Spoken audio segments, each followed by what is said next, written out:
What is good, Sixer Nation? Welcome in to another edition of Philly Take with RB. Or shall we call it again, Philly Nighttime Live. Sixer Nighttime Live. Another West Coast game. But it's not just your regular game. As Paul George makes his return to LA to take on the Clippers and James Harden and Nicholas Batum, the amount of storylines between these two teams is monumental. Sixers losers of 3 straight, trying to right the ship after they looked much better with Paul George the other night. Clippers coming off a win after losing 3 straight. Both franchises looking for a more optimal game to get back on track. Sixers desperately need a win. No Joel Embiid, as he was suspended for 3 games. No Embiid, no problem. At the Intuit Dome, the new arena, can the Sixers show up and put on a display? We got a good one in store tonight. Ladies and gentlemen, Sixers and Clippers, prime time game coming up right here on the show. And with that, man, we welcome you on in. Once again, the Philly Take with RB, Sixers game day / nighttime live show, as always presented by our great friends over at Kook Burger and Bar, and of course powered by BetUS. Good evening, good afternoon, or good morning, wherever you're tuning in from, and welcome on in officially to Philly Take with RB. We have the 1-5 Philadelphia 76ers taking on the 3-4 Los Angeles Clippers, second game of the 3-game West Coast trip. This is the #1 Sixers game day live show. We give you the pregame, the live game, and the post-game coverage, including our staple play-by-play, reactions, and analysis as it all goes down. And, of course, we'll take your phone calls after the game. We had like 30 people call in last game. We were up all damn night. What a crazy game that was. Feels like the Sixers let one slip away, but nonetheless, they got a chance to redeem themselves tonight. Ladies and gentlemen, do me a favor right now. First act of business, you know what it is. Come on into the show. Hit that thumbs up button down below. If you guys are going to be up late night with me again, do me a favor, smash that like button, get active in the chat, and hit that red subscribe button. Help us get to 40K subscribers. We are almost there. I'll be honest, I need you guys to keep us going tonight, man.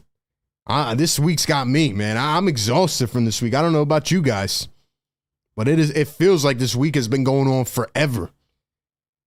So once again, ladies and gentlemen, do me a favor, get interactive in the chat. Let's see those emojis. And if you want to become official part of the Philly Take family, click that link pinned in the chat or hit the join button down below. Get those emojis, the exclusive loyalty badges, and a whole bunch of other perks as well. More on the way for our great Fire Take members. Lastly, be sure to follow us on Instagram and TikTok at Philly Take with RB. Follow my Twitter as well at RB Philly Take. That's how you stay connected with me everywhere. And once again, special shout out to the members. Let's see those emojis in the chat. If you want to become a member, hit that join button down below. Alrighty, man. Time to kick things off. Let's get it going, man. Sixers pregame live. How are we feeling? We'll give a couple shout outs to our members in here, and we'll get started with our pregame show. Primetime game, so I'm expecting this one to start a little bit later than expected. We have the Celtics playing right now on ESPN, so this one will be probably a little bit later, but let's give some shout outs in the chat. Let's go. Need you guys to keep us going. I need the caffeine push from the chat. Let's see who we got in here, man. Philly Shad, what's going on, bro? What's going on? Thanks, man. I try to make the intros suspenseful. Hopefully you guys enjoy it. Can't just come on the stream normal, you know. Shout out to Philly Shad. We got Wade in the chat. Who else? We got Asia Roberson. What's good? We have Kion in the building. Says late game. I'm seeing all the emojis. We got Chucky Brown. What's up, bro? Says hit the like. It's hella free. Let's go, guys. Get this to 100 likes. It's going to be an interesting one. A lot of storylines tonight with PG returning to LA. And then you have, obviously, the James Harden thing. I'll talk more about it here in a second. What do you guys think about Embiid's suspension? I put a video out on that yesterday, but crazy, man. Crazy. Marcus Hayes will still be working as a Sixers reporter. No penalties at all for him. No repercussions, nothing. He will still be fine. You better be careful in that locker room, man. That's all I'll say about that for now. Who else we got in the chat? Michael Newhall, what's going on, bro? The dude, what's good, man? Muggsy No Bogues, what's up, man? Asia Roberson, what's good? Vincent Saravo in the chat, what's up? Crazy, man. Tell you what, guys, I tried to take a nap again before this game. I don't know. My internal clock is off, man. I'm also just really excited for this game. The Sixers need a win. Sixers need a win. Perfect Shell says, crazy you could talk about people's family and get away. It's wild. It really is. But hopefully you guys take this as an initiative to seek out, you know, real Sixers coverage. Not that they don't put out real Sixers coverage, but obviously they are like overly fishing for the clicks. So hopefully you guys come to platforms like this one to consume your news and your coverage and things like that. And we don't give them the attention that they are looking for. That's really all I can say at this point about that. That's all I can say. But second late game here. West Coast trip early in the season, not typical. And the Los Angeles Clippers come in after beating San Antonio a couple nights ago. Nice game from Norman Powell. He's been on fire to start this season. Before that, the Clippers had lost 3 in a row here to Portland, Phoenix, and OKC. They have beaten Denver and Golden State. Golden State's on fire. So, you know, the Clippers have had some good wins and some bad losses so far. And as I look at their team, obviously, they're kind of being led by James Harden with Kawhi Leonard being out. However, Norman Powell's actually leading the team in scoring. Norman Powell has been incredible. He's averaging 25 points per game almost. And, you know, he's just been a primary scorer for them. James Harden averaging 21, almost 10 assists and almost 9 rebounds. So Harden kind of inching up on a triple-double there. And Ivica Zubac has been a monster in the paint. He's averaging 13 rebounds per game. I know that's top 5 in the NBA right now. Not sure where exactly, but, you know, a couple ads for the Clippers in the offseason. The Derrick Jones Juniors of the world, KPJ, Chris Dunn. As the Clippers were making these moves, it didn't really make a lot of sense to me. I know they're trying to build hype because they have a new arena, but let's be honest, man. The Clippers, outside of their top couple players, are really not that good. Now, when you look at the 76ers, the other night they played a much more competent game. Like with Paul George on the floor, the Sixers were able to open it up, get a lot of good looks, and they almost beat the 6-1 Phoenix Suns. They were minutes away if they didn't collapse, you know, from beating them. So I know the reaction the other night as we were on here at 2 a.m. taking phone calls was, oh my gosh, this team is awful and, you know, blow it up and this and that. I think we overreacted a bit, but it is warranted as well because you don't want to start off 1-5 in a basketball season. That's just not optimal at all. And this team's got to play a lot better. Couple things the other night I saw them do was get open looks. They were knocking down shots at a high volume until the fourth quarter. I don't like how they went away from Maxey and PG late. But what I will say is that, you know, I like PG's aggressiveness.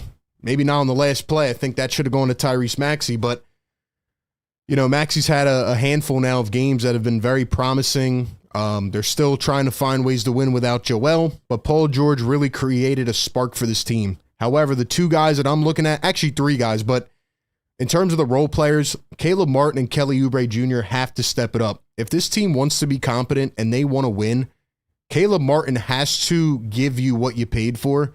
And quite frankly, Kelly Oubre Jr. has to play a much smarter game. Like, he can't turn it over late, can't start jacking up shots. And I want to see Kelly bring out some of the elements we saw last year. You know, the guy that, he was so much more confident. I feel like Kelly's not playing confident. He's not being the swagger guy that he was last year. And in a way, because Joel is not there, it feels like he's trying to do too much. So I would rather see the ball not be in Kelly Oubre's hands. I'd rather him be a spot-up shooter and just a pesky defender. So Yeah, that's where I'm at. And the other guy is Andre Drummond. Andre Drummond has to step up, man. Andre Drummond has played himself off the floor in 2 consecutive games. It's getting very frustrating watching Nick Nurse not go to the young guys. Jared McCain played 3 minutes last game, and Adem Bona only came in garbage time. So I'm getting tired of not, being willing to give these guys opportunity. Like, for example, and I know this is completely different and off track, but you look at the Eagles, right? The Eagles have 2 top rookies who are igniting the defense, who have literally transitioned and transformed the defense because they have the opportunity. Avonte Maddox was pretty much a downgrade. Avonte Maddox was a huge hole, and the Eagles put in Cooper DeJean, who is a second-round rookie, and he has been playing his tail off.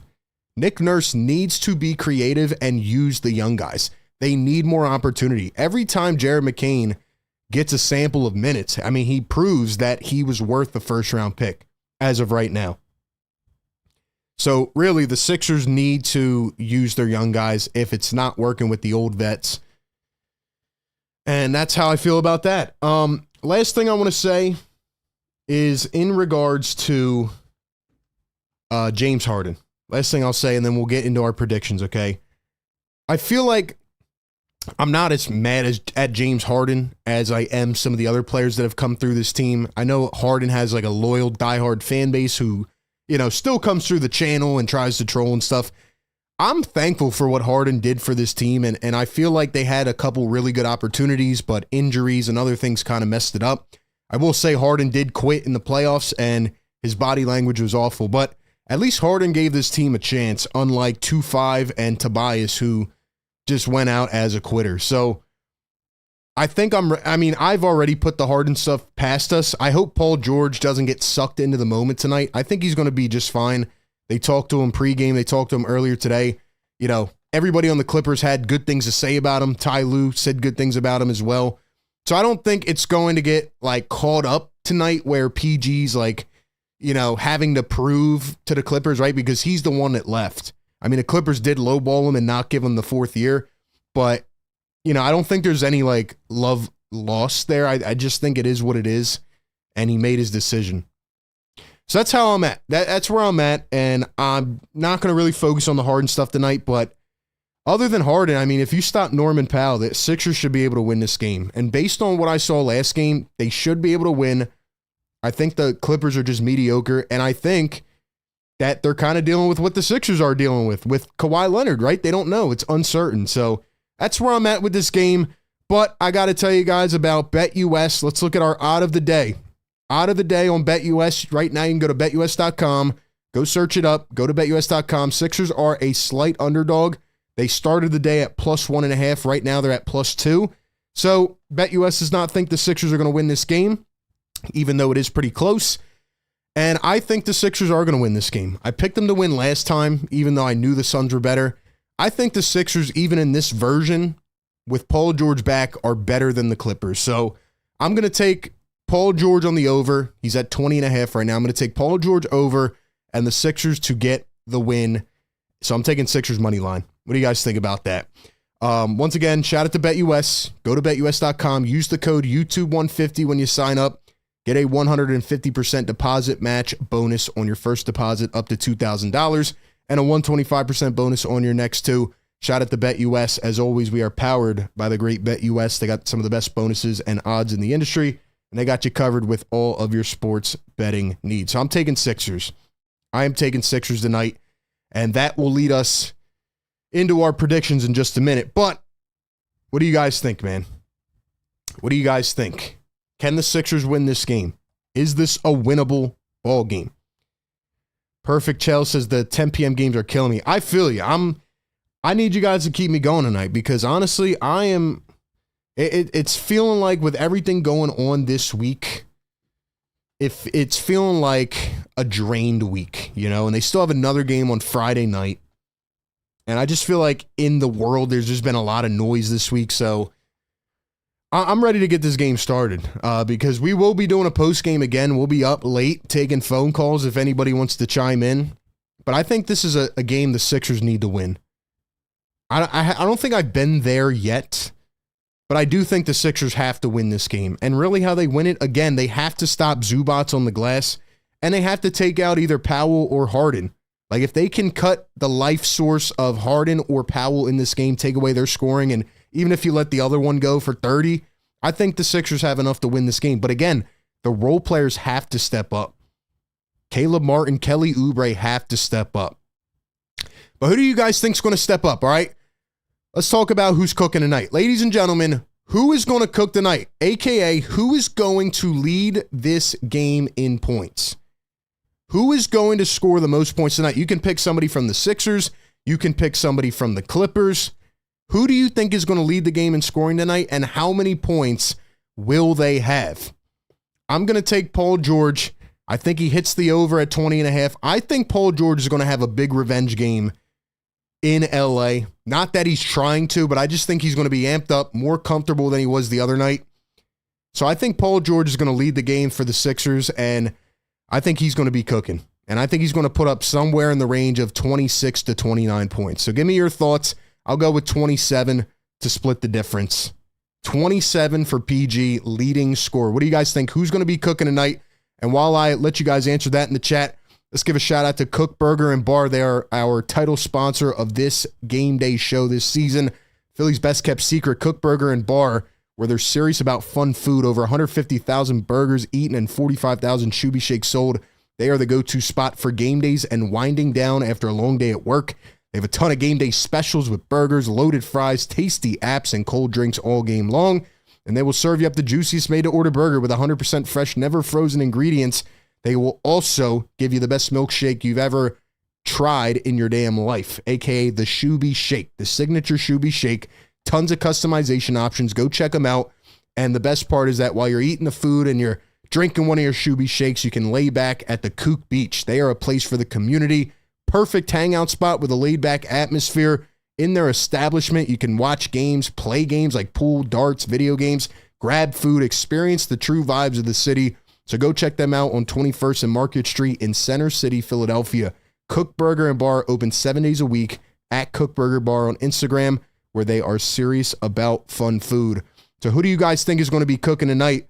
Let's see. We got Harden, Maxey for 31. Harden with 31. Maxey with 35.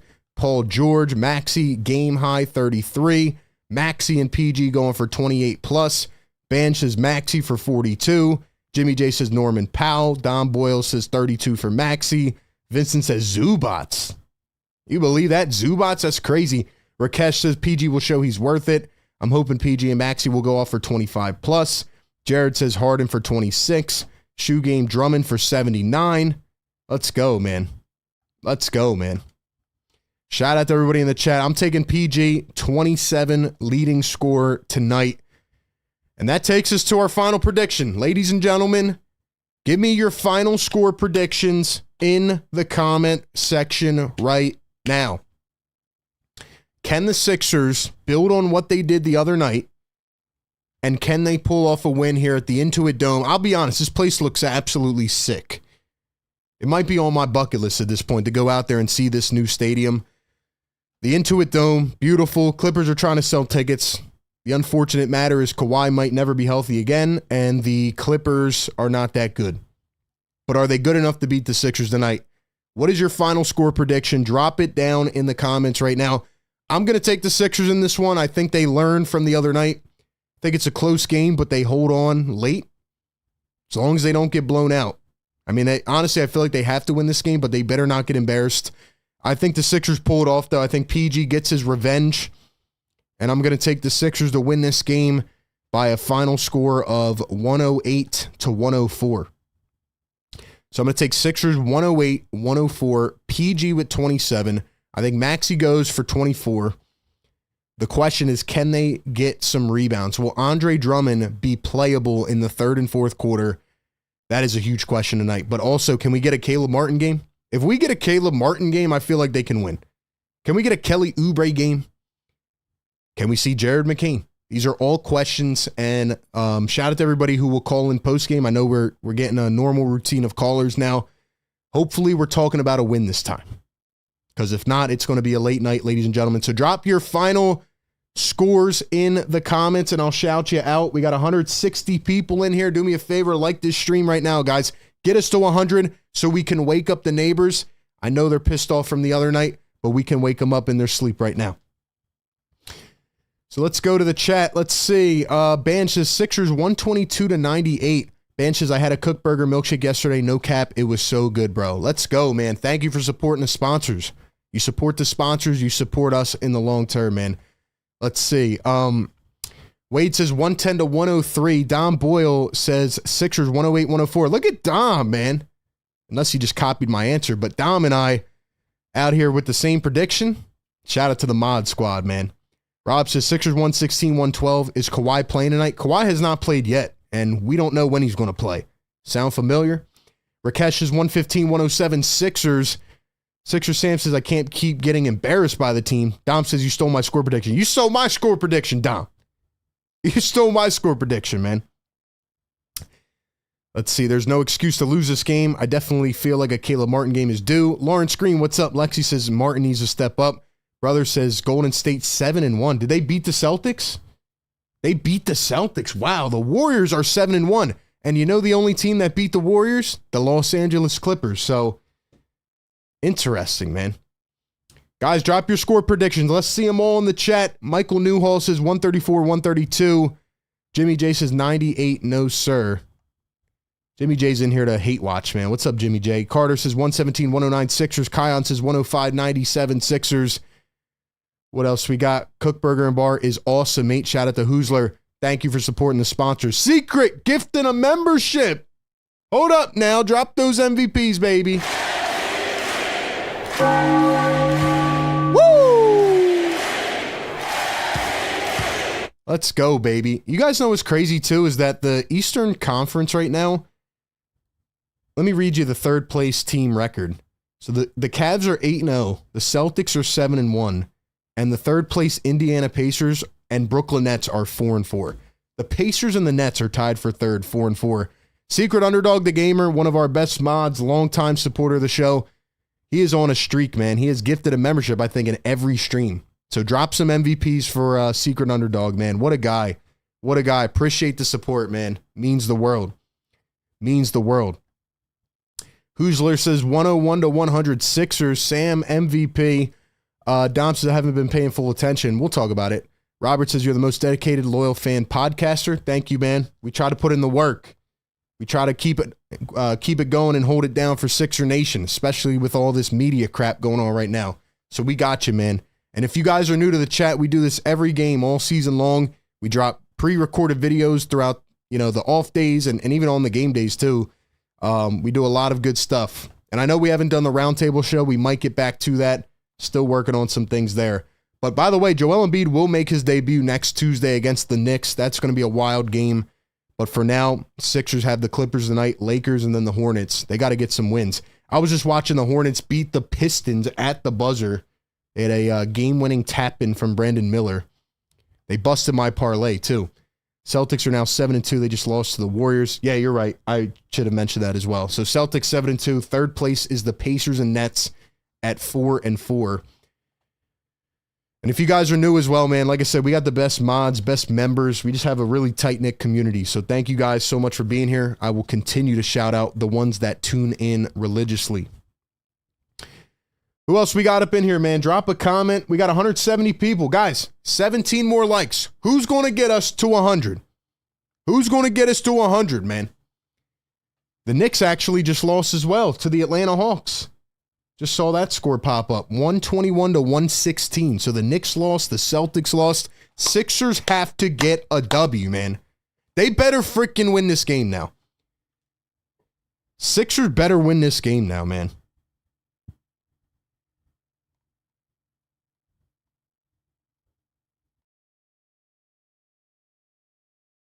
If you guys have any final score predictions, drop them down below, and we'll read a few more out, and then we'll get into it, man.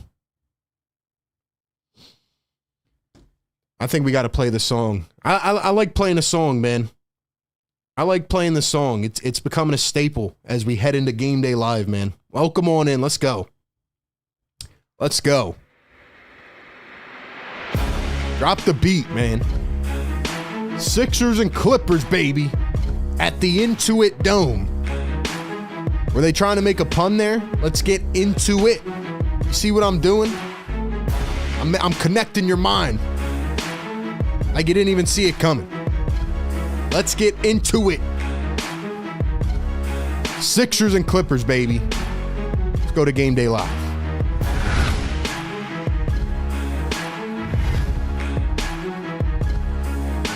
Yeah. 1-5 Sixers trying to finally get a win after losing 3 straight.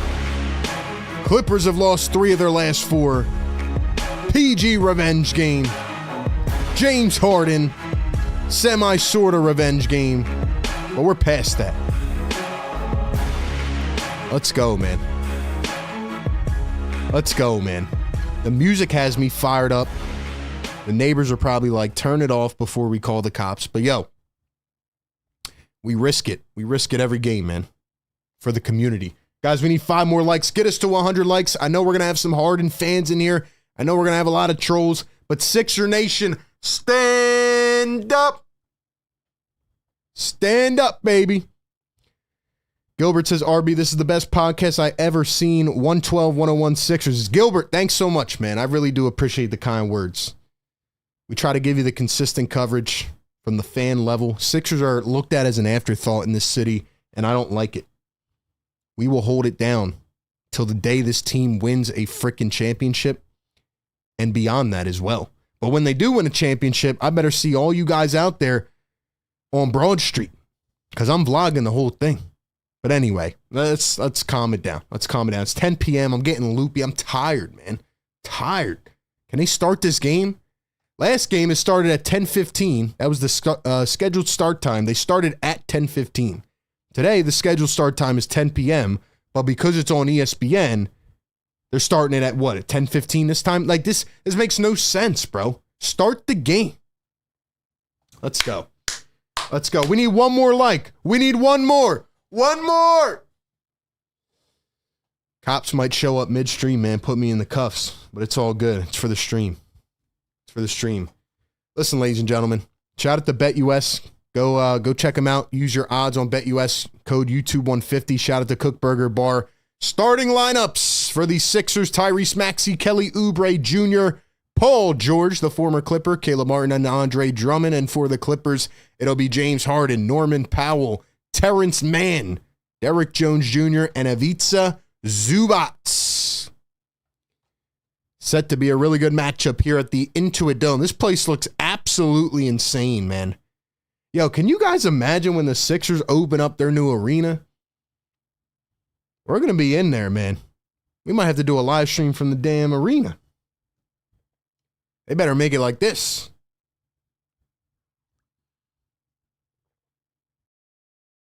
We got 100 likes. Drop the yes sirs in the chat.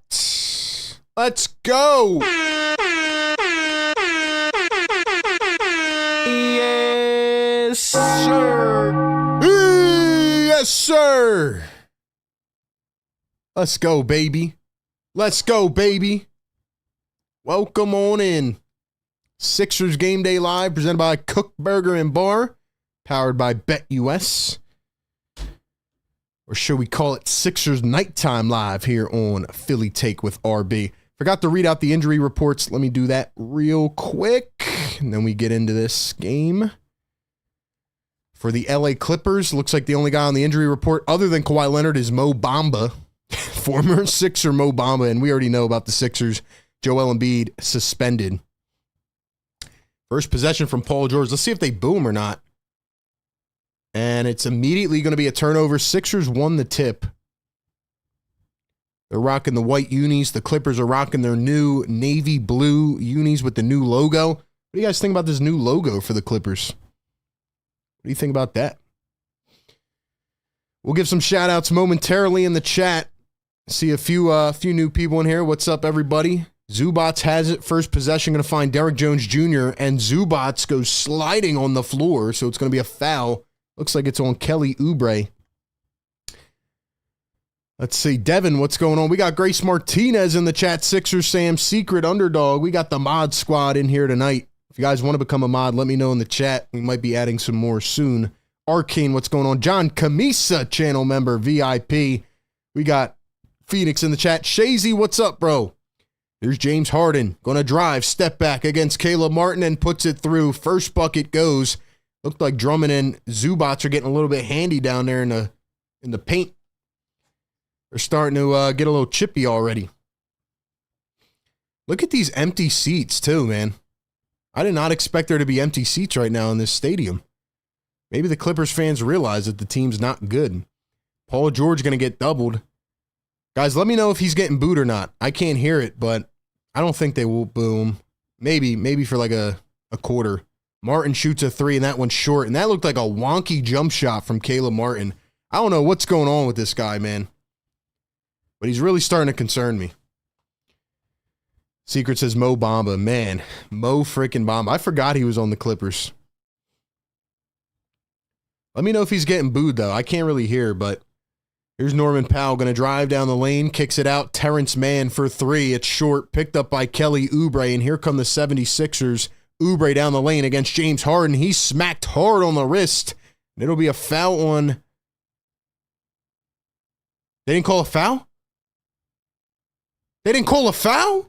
Yo! I apologize. They didn't call a foul on that? What? No way. Harden going to dribble drive, find Norman Powell, who's leading the Clippers in scoring. Here's Ivica Zubats against Drummond. Zubats goes up the left-handed hook, and he has been off to an impressive start this season. Jerry Mann says they are booing him. I figure they will for a quarter at least, just because he left the team. But again, you guys lowballed him, so it's not on him. Here's Tyrese Maxey in the corner against James Harden. Maxey going to find Kelly Oubre Jr. Jr. to Martin. Martin, jab steps, pulls up a three, missed it again, but he is fouled. Let's see if they called on the floor or in shooting motion. Norman Powell trying to plead his case. But it looks like... I guess they called it in shooting motion then.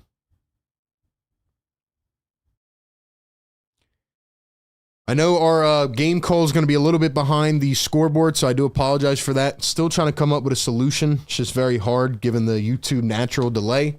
But please no spoilers in the chat. And if it offends you that much, just cover up the score on your screen or time me up with your television. First one good at the line for Caleb Martin, so it'll be 3 free throws. Shazy says they are the 11th seed. They aren't exactly good. Yeah, the Clippers are not that good. Meanwhile, the Sixers are just having a tumultuous start to the season. All the drama, just everything, man. Oh, yeah, the Clippers have this new thing now, the way the arena's built.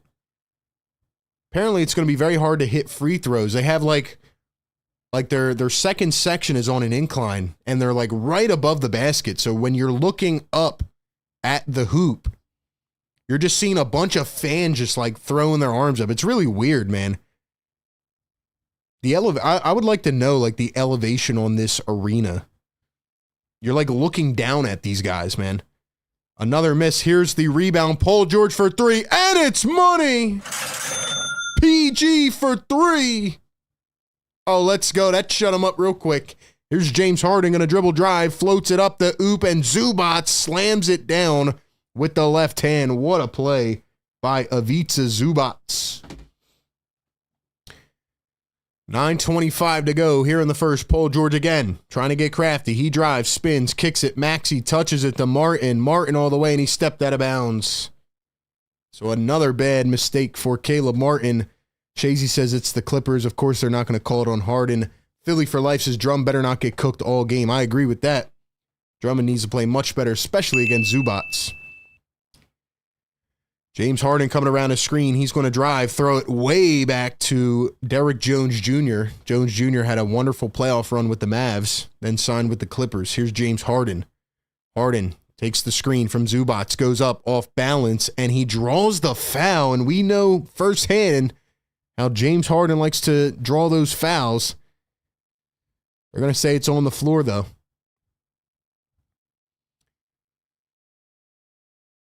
Also, keep in mind, at the end of the first quarter, we got second quarter trivia coming up. Sixers second quarter trivia. Henny Knight, if you're in the chat, stand up or forever hold your peace. See if you can extend your streak to 2. Here's Norman Powell high off the glass, and he gets it to fall. Norman Powell leading the way for the Clippers this season. What did I say he was averaging? 24 per game? Yeah, 24.9 per game. So, big start for Norman Powell. Here's Tyrese Maxey. Sixers down by 3. Maxey going to find Drummond. Drummond wide open. Here's Paul George. George. 3 on the shot clock. George has to go with it. Paul George, pull up over Derrick Jones Jr. Got it to go. Paul George with back-to-back threes. And he is on fire here in the Intuit Dome.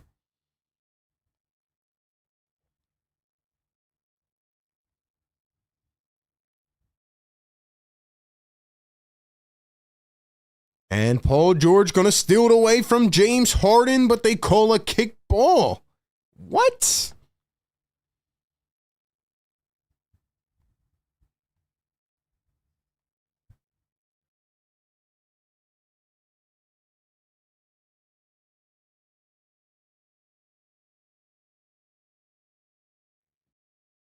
Big start for Paul George in this game. Drop those PG emojis. Here's Powell off a screen. Can't get it to fall. Rebounded by PG. He is doing everything right now. Here's Caleb Martin. Blows by James Harden all the way up and in. And that is the sight we are used to seeing. James Harden getting blown by on defense. James Harden around the screen. He's going to pull a deep 3 off the back iron. No can do. Terrence Mann shoved on the rebound. I don't know if they called a foul, but I think they called a timeout. Actually, no, it's on Paul George. George was the one that shoved him, so they're going to call a foul on PG. Shout out to PG, man. He's cooking. We got 270 in the chat, ladies and gentlemen. Hit that like button right now, man. Hit that thumbs up button. Hit that subscribe. Where we at? We need 127 more subs to get to 40K. Can we do it, man? We'll get to the super chat in just 1 second. James Harden at the top. He's going to find Norman Powell. Powell to the corner. Here's Terrence Mann. Mann, 5 on the shot clock. Here's Norman Powell. Powell tries to find Mann. Hit by PG and stolen away by Caleb Martin. Here come the 76ers. PG with the spin against Powell, his former teammate. Tries to find Drummond through the legs. Maxey trying to chase it down, but Terrence Mann picks it up. The alley-oop, and Derrick Jones Jr. the finish. So we are at 10-10 now to begin this ball game.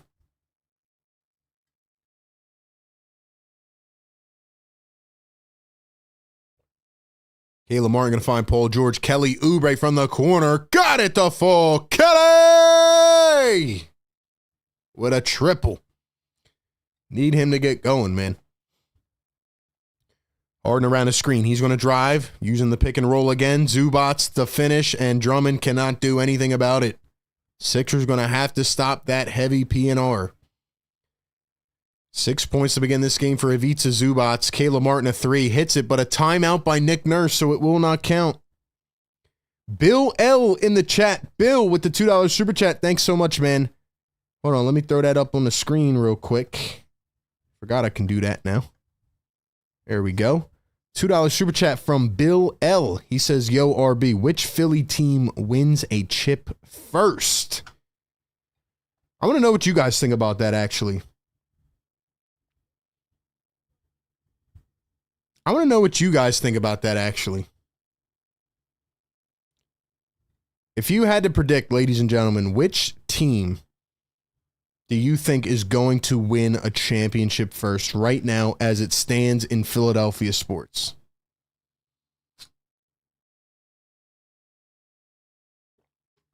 Let me think about that. My heart tells me the Sixers, but let's be realistic here. Flyers, no. I'm trying to see who I should rank second and third. I think if I had to go number 1, it would be the Eagles. I think number 2, and maybe this is wild, but I think I would actually go Sixers number 2. And then I would go Phillies 3 and Flyers 4. If you had asked me this question a month ago, I would say Phillies number 1 by far, but The Phillies have caused me much pain, and I am out on them until they show me that they can show up. Sixers are number 2 because they just need to stay healthy, but we know they never can. And the Eagles right now have the most talent in Philadelphia. So I'm going Eagles, Sixers, Phillies, and Flyers. What do you guys think? Thank you for that question, Bill. Appreciate the love. Seen a bunch of Eagles in the chat. Eagles hands down. Eagles, Eagles. Matt says Sixers. Alan says Phillies. Sixers, to be honest, Eagles will never win a ring as long as Sirianni is the coach. Guys, Paul George is cooking, though, man. 6 points, 2 rebounds, an assist, and a steal here in the first quarter in just 5 minutes. So shout out to PG, man. I need a favor from you guys, man. We need to get these likes up, man. Whether you're just hate watching the stream or whatever, at least help us out, man. At least help us out. Hit that thumbs up button, man. We're up late night again. It's going to be a late one for sure. It's going to be a late one. So I need y'all to hit that like so we can push this stream out. And oh, by the way, I think we're going to give some memberships tonight. So the people that are the most active in the comments usually get the memberships. Not always, but we did hit 500 likes the last couple of streams. So let's hit 500 again so we can gift some memberships. Let's hit 500 so we can gift some memberships. Sirianni is the Doc Rivers of the NFL. Wade's his PG 2 for 2 to start. Drummond, Sirianni got us to a Super Bowl. Jimmy J, hate watching in the chat. I know Jimmy J's in here, and he's just straight up hate watching. What's up, Jimmy J? Your Celtics took that L tonight.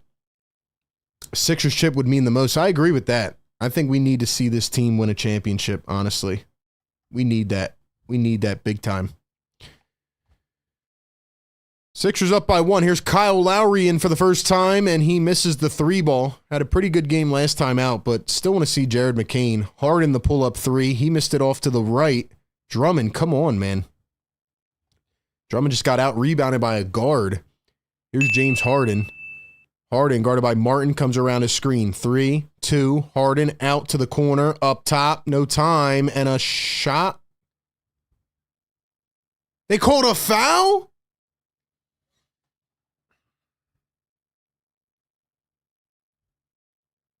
Bro, who got a foul with .2 on the shot clock? Who? What? Bro, I'm getting tired.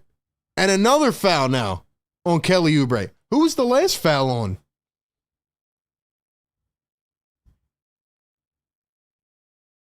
Kyle Lowry and then Kelly Oubre. Bro, that cannot happen. That's just bad fundamental basketball, man. $2 super chat from Andrew Zhao. Thank you so much, Maces. Thank you so much for Buddy Hield. We needed a star. Andrew, I don't want to burst your bubble. I know Buddy Hield has been fantastic to start this season. But what I will say is Buddy Hield does this every time he goes to a new team. Sixers saw it last year. I think it was like, what, 5 games or something? He played out of his mind, and then he cools down. And when you need him in the playoffs, he goes awry till game 6. But it was too late. Anyway, shout out to Buddy Hield. Khalik and Luke with a $2 super chat. Thank you so much, man. He says, I think Miles McBride is the worst player in the NBA. How about you? Wow, what an interesting comment. Where did that come from, man? I know the Knicks lost. Did McBride have like a stinker night? I didn't see the stats. And I know we have a lot of Knicks fans that still hate watch this channel. Appreciate you guys being here. Did Miles McBride go like 0 for 10 tonight or what? Where did that come from, man? Last time I saw McBride, I mean, I thought he was a decent young player, but I'll tell you who I think the worst player in the NBA is. Can you guys take a guess at who it is? 2 for 2 for Powell. Here's the Sixers on the other end. Maxey, a corner 3. Got it, the fall. Tyrese Maxey.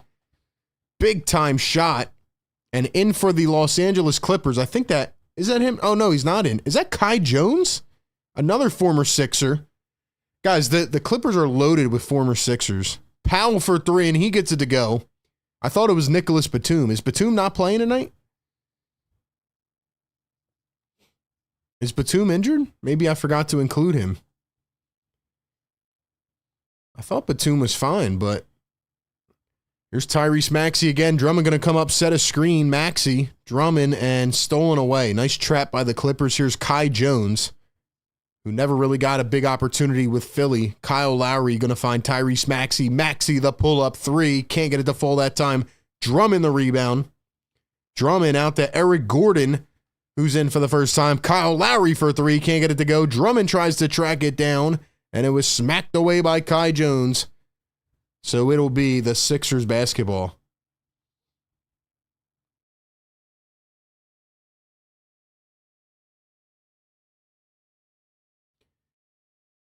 Couple other former Sixers. PJ Tucker, who has not played yet for the Clippers. He is seeking a trade.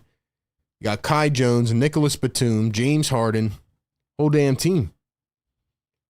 Is Batum hurt, or is he just not playing? Maxey for three, that's short. Yabusele in for the first time. Sixers have had about 6 opportunities on this possession, and Kyle Lowry throws it away.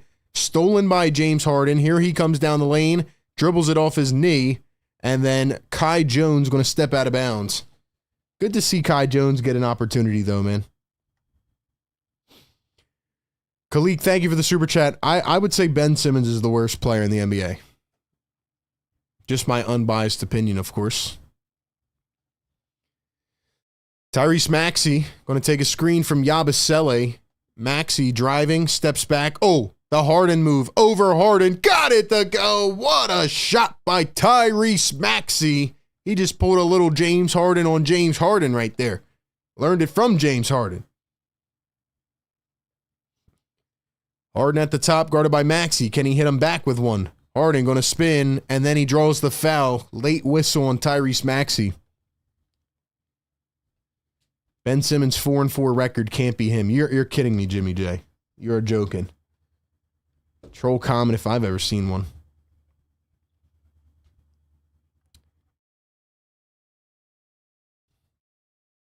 Maxey has that step back. Yabu is incredible, says Wade. Yabu played really good last time, man. Career high 19 points off the bench. Paul George on the bench right now. Is Batum hurt? I don't think he is, man. Let's see.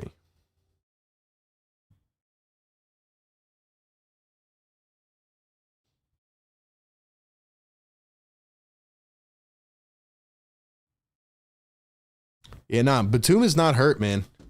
Batum is not hurt.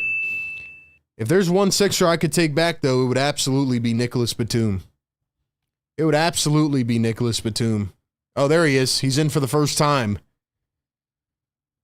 Kind of missed Batum, man. Maxey, step back three. Missed it this time. Picked up by Eric Gordon, though. Lowry over to the corner. Martin for three, and he got it.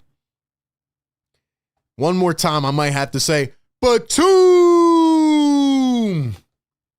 Kai Jones, a slam on an alley-oop from half court. Are you kidding me? Oh my gosh, what a pass by James Harden. He just threw a half-court alley-oop and the Sixers were not set. Here we go with this center issue again. Maxey going to drive all the way to the rack, up and in. Got it, and one. And one.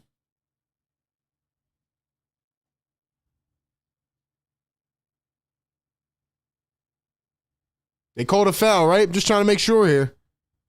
Just trying to make sure here.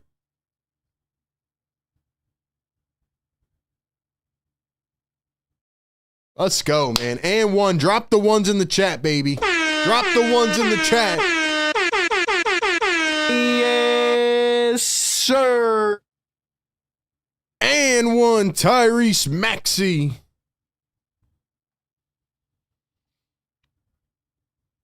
Here's James Harden. Harden going to find Kai Jones. Jones. Here he is again, posting up against Maxey. He turns and lost control of it. Here come the 76ers. Maxey down the floor. Finds Yabusele. Here's Maxey. Maxey against Harden. He's going to find Yabu. 10 on the shot clock. Maxey again. Going to dribble. The drive. Maxey, the floater. Can't get it to go. Here come the Los Angeles Clippers. Sixers up by 4. Who is that? Somebody just came in for the Clippers. Harden with the rock.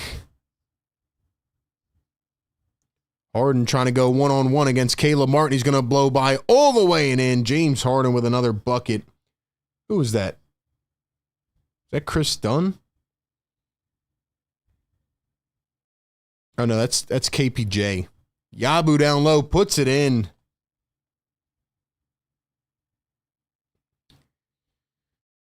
So we got 1:43 to go here in the first quarter. Harden with the rock. He's guarded by Caleb Martin. Here's Nicholas Batum. We got the Sixers versus the former Sixers right now. Harden, another 3. Can't get it to go. Clippers get the offensive rebound. Sixers struggling on the boards without Drummond, and the Clippers throw it away. $2 super chat from Andrew Zhao. Thank you so much. He says, hold on, let me pull up your comment real quick. Thank you to everybody showing some love in the chat. Andrew Zhao says, is Ben Simmons getting the mid-level this summer? I don't think Ben Simmons will be playing basketball after this season, and I really mean that. I don't think a team's going to sign him. And then we have a $2 super chat from The Toilet is Smoking. The Toilet is Smoking. Honey Bun Harden ain't doing nothing tonight. Let him know, Toilet. Put him in the toilet. Let's go, baby. Shout out to everybody in the chat. Shout out to the members. Ladies and gentlemen, 286 in the building. Can we get it to 200 likes? We are halfway there. Do you guys want to piss off my neighbors or not? Do you want to wake them up or not? I need y'all to drop some blue and red in the chat. Sixer Nation, stand up. Stand up. Let's go, baby. We got Sixers trivia coming up very soon. Coming up very soon, man. I need y'all to drop some blue and red in the chat. Definitely miss Nicholas Batum, man. Definitely miss Nicholas Batum. Wish he was back on the Sixers.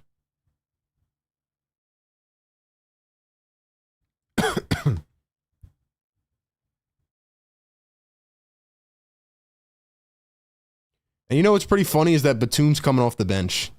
I know Batum wanted to go back to LA for his wife and they like to be out there.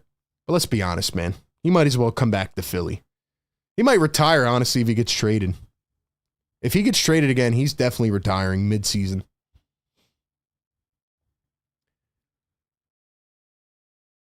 Ban says, can we get some Wake Up the Neighbors merch? Absolutely, man.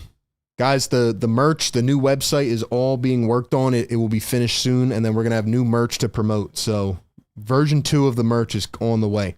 So be patient. Ladies and gentlemen, I want to remind you guys a couple ways you can get involved. Join the Discord. The link is down in the description. Mods, if you don't mind, throw that link in the chat. Obviously, become a channel member. $3.99 a month. You get the emojis, the badges, and all the other good stuff as well, including we're going to do some member giveaways as well. And you get to, obviously, you just get priority in the comments, things like that. You get seen with your name lighting up a different color, things like that. And then also follow us on all socials, man. Instagram and TikTok at Philly Take with RB. Follow me on Twitter at RB Philly Take. Guys, we are the #1 show hosting Sixer Game Day Lives. We do this every single game. Pregame, live game, and postgame. So we come on for about 20 minutes, talk about the matchup. Then we go live for the entire game. Then we take a few minute break, and we're on postgame taking your live calls. We're taking your live calls after the game, and we're going to be doing it tonight as well. Another late one, but we are grinding it out, man. So welcome in. Welcome in. What do you guys think? Would you take Nicholas Batum back or no? Would you take Nicholas Batum back?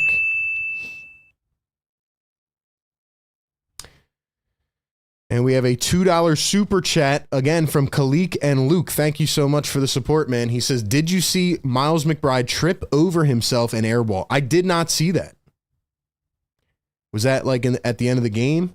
I know the Knicks lost by 5, but, and by the way, we got the scores down here at the bottom, if you guys didn't see that, but did that lose them the game or what? I did not see that. Let me know.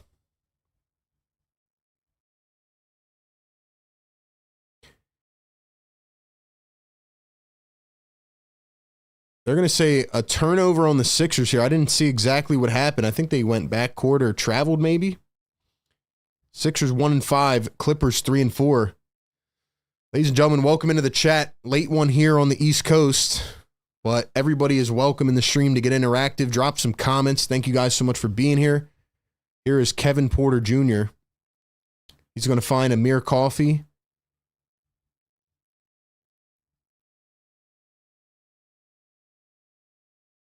Here's Chris Dunn. He's going to find KPJ. KPJ, the step back, and he missed it.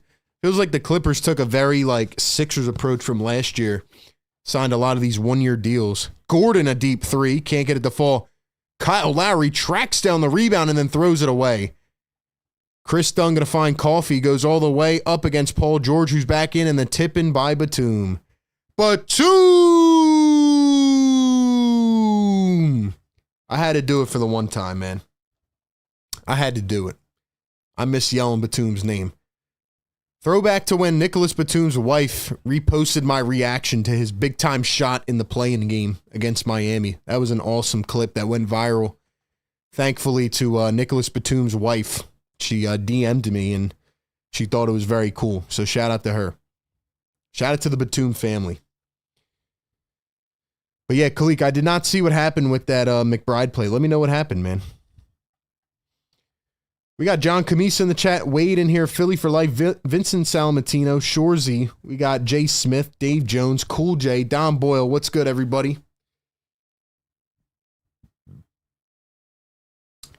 Guys, let's see some blue and red in the chat. I saw a little bit. I want to see more, though. Members, drop those Sixers emojis. Drop those emojis. Let's get some blue and red in the chat, baby. Let's get some blue and red in the chat. I'm going to get the trivia question fired up here. Gordon going to miss the second free throw. 10 seconds to go here in the first quarter. It's a 3-point game. Chris Dunn going to find KPJ. Here's KPJ against KJ Martin, a former Clipper. He steps back for three. Can't get it to go. And that is how we will end quarter number 1. 27-24. Paul George, 6 points. Caleb Martin with 7. Looks like he's finally getting going here in the end of the first quarter. And then Tyrese Maxey with 8. For the Los Angeles Clippers, Powell leading the way with 7, Harden with 5, Zubats with 6. All right, man. It is time for our Sixers second quarter trivia. Guys, I need y'all to hit the like button right now. We got 300 people watching us live. Hit the thumbs up button. Subscribe to the channel. We're almost to 39.9K. Henny Knight, are you in the chat, man? Henny Knight, speak now or forever hold your peace. We have not had anybody try to defend their trivia streak just yet. Guess you got to be an OG of the channel, man. But anyway, Henny Knight won last time. We'll see if he can defend his streak. I got the trivia question locked and loaded. All right. Sixers second quarter trivia right here on Philly Take with RB. Sixer Game Day Live. Every game. Pre-game, live game, and post-game. And every second quarter, we do a trivia question. All right, get your answers ready. The question is, which 76ers player is the only NBA player in history to retire with more career blocks than points? Which Sixers player is the only player in NBA history to retire with more career blocks than points? This is a tough one. This is a tough one. I told you the questions are going to get more spicy as we go. Drop your answers in the chat. Whoever gets it right first will get a shout out. And will be our trivia champ. I think we're going to start doing whoever gets to 5 in a row. Because we nobody has defended their crown yet. But whoever gets to 5 in a row has to get some type of prize. Once again, which Sixers player is the only NBA player to retire with more career blocks than points? I'll give you a hint. He played for the Sixers from 1990 to 93. He also made an appearance with them in 94. What do you guys think, man? Seeing a lot of different answers in the chat. Where are we at on the likes? 160. Get us to 200, man. Get us up to 200 likes. Somebody said Ben Simmons.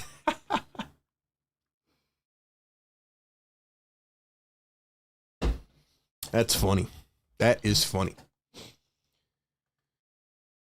That is funny.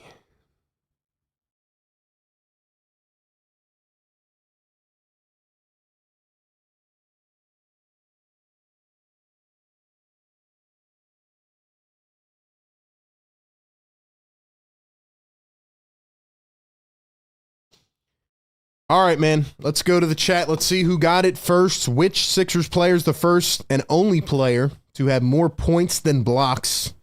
Or excuse me, more blocks than points. It's just a crazy stat if you think about it in NBA history.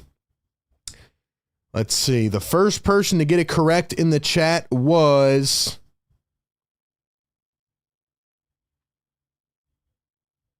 It was channel member John Camisa. Even though he spelled his name wrong, John Camisa has it. It is Manute Bol. Manute Bol is the correct answer, ladies and gentlemen. First possession from the Clippers. KPJ tries to find Kai Jones out of bounds. Turned over. Manute Bol finishes his career with 2,086 blocks and 1,599 points. In his first season, he had 397 blocks. That is absolutely insane. Game was a different beast back then. Guys, drop some love for John Camisa, man. Drop some fire emojis for John Camisa. Congratulations for winning. Maybe you Googled it, maybe you didn't. But John, you have an opportunity to defend your trivia streak next stream, man. Will you actually show up? Nobody has shown up to defend their streak. John, congratulations, man. Congratulations. Here's Nicholas Batum going to find Zubats. Zubats the hook shot.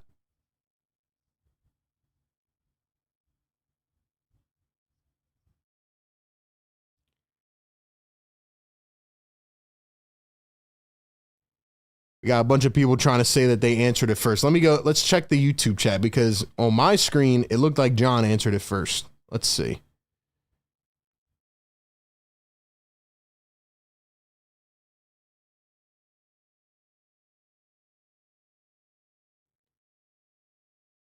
I wonder if all the comments are coming up here though.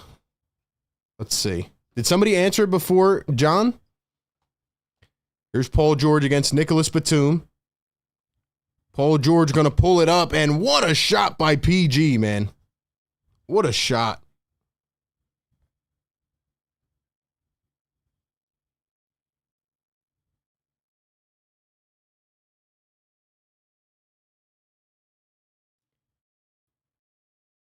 Let me know if somebody else answered it first, but on my chat here, it shows that that John answered it first. Let me know, man. Here's Paul George going to one bounce to Drummond. Drummond, one bounce and throws it away. Come on, Drum. Come on, Drum. And an easy layup on the other end. Amir Coffey.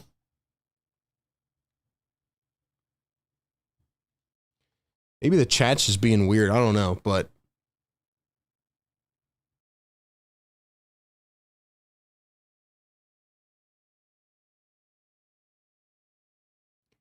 here is Paul George going to drive, kick it out, and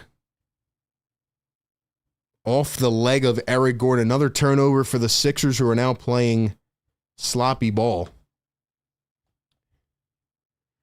Neil says that it was him on his chat. Guy, I don't know what's going on with YouTube, but on my screen and a couple people here are saying that it was John. So next time I'm going to pull up multiple versions of the chat and make sure that we know who's first. But anyway, thank you to everybody who participated in Sixers trivia. See if anybody can get to like a 5 streak. Nobody's gotten 2 so far. Zubats gets it poked away from Andre Drummond.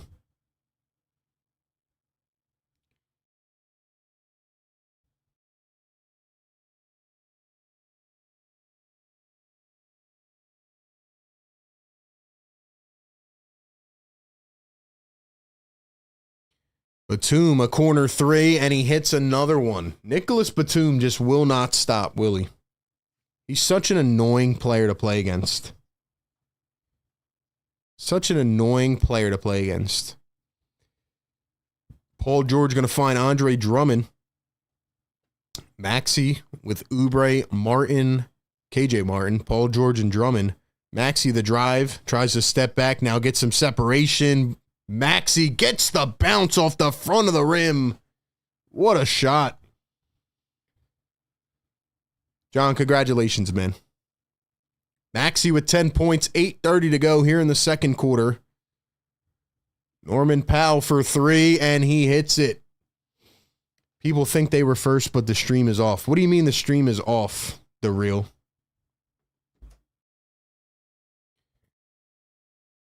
Here's Tyrese Maxey. Maxey going to find Paul George. George working against Batum, and now he is fouled. So Paul George fouled on the floor. But anyway, man, appreciate everybody for chiming in. Trivia is our little fun segment, so we're going to continue to do it. John, congrats, and hopefully you'll defend your streak next time out. Guys, I need a favor, man. 170 likes. Not even 170, 168. Can we get it to 200, man? Come on now. I need you guys to get active, man. Hit the thumbs up button. Get us to 200. Let's wake up the neighbors. 8:05 to play here in the second. Kelly Oubre finds a cutting Drummond. Drummond goes up and slams it down. The strong two-handed finish. Sixers back up by 1 after the Clippers cut the lead.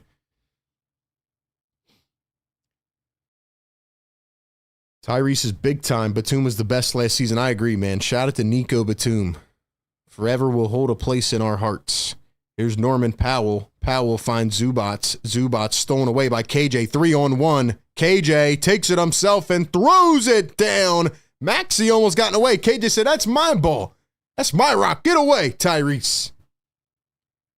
KJ Martin, there's his father on the sideline. KJ Martin with the slam. We got a timeout. Yo, I need some fires in the chat. I need some fires in the chat. Let's go. Let's go. Yes, sir. I can't hit the horn yet, though. Not till we get to 200. Come on, guys. Don't slack in the chat. Paul George has opened up the Sixers offense. Tyrese Maxey is cooking.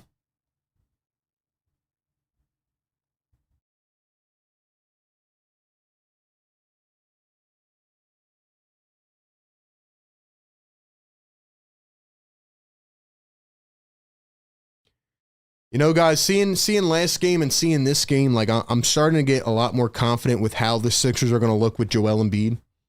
Like the way Paul George is opening up the floor for Tyrese Maxey and the others right now is amazing. Just wait till they get Joel Embiid. Wait till they get Embiid back, man. It's going to be crazy. But they can't lose too many games. Bro, that Batum legacy game against the Heat will forever be remembered. I agree, man. Like I said, I posted a clip on Instagram and Batum, well, actually I posted it on Twitter as well, and Batum's wife like shared it around. It was huge. We got Wade in the chat. We got Jesse W. Legend. What's up, bro? Bryce. We got Sam E. JG. Screaming Jerry. Sam E. Don Boyle. Clifford Williams. MC Philly says, RB, I'm trying to have hope, but I'm not impressed this game, even though we're winning at the moment. They're playing a lot better, though, man. You got to admit, they're playing better than they were without Paul George. He has opened up the floor for Tyrese Maxey. Not saying it's perfect. I'm not saying they're in tip-top shape. But what I am saying is that they're playing better. They're playing better. All right, ladies and gentlemen, right now in the chat, I want to know where everybody is tuning in from tonight. We get a lot of Sixer fans across the world. We get a lot locally. We get other people that just tune in to enjoy the games with us. Where are you guys tuning in from tonight? Drop your states, your cities, your towns, your locations. Where's everybody tapping in from tonight? Screaming says, KJ bringing the space and defense. He's playing better. Still not too impressed with KJ, but playing better.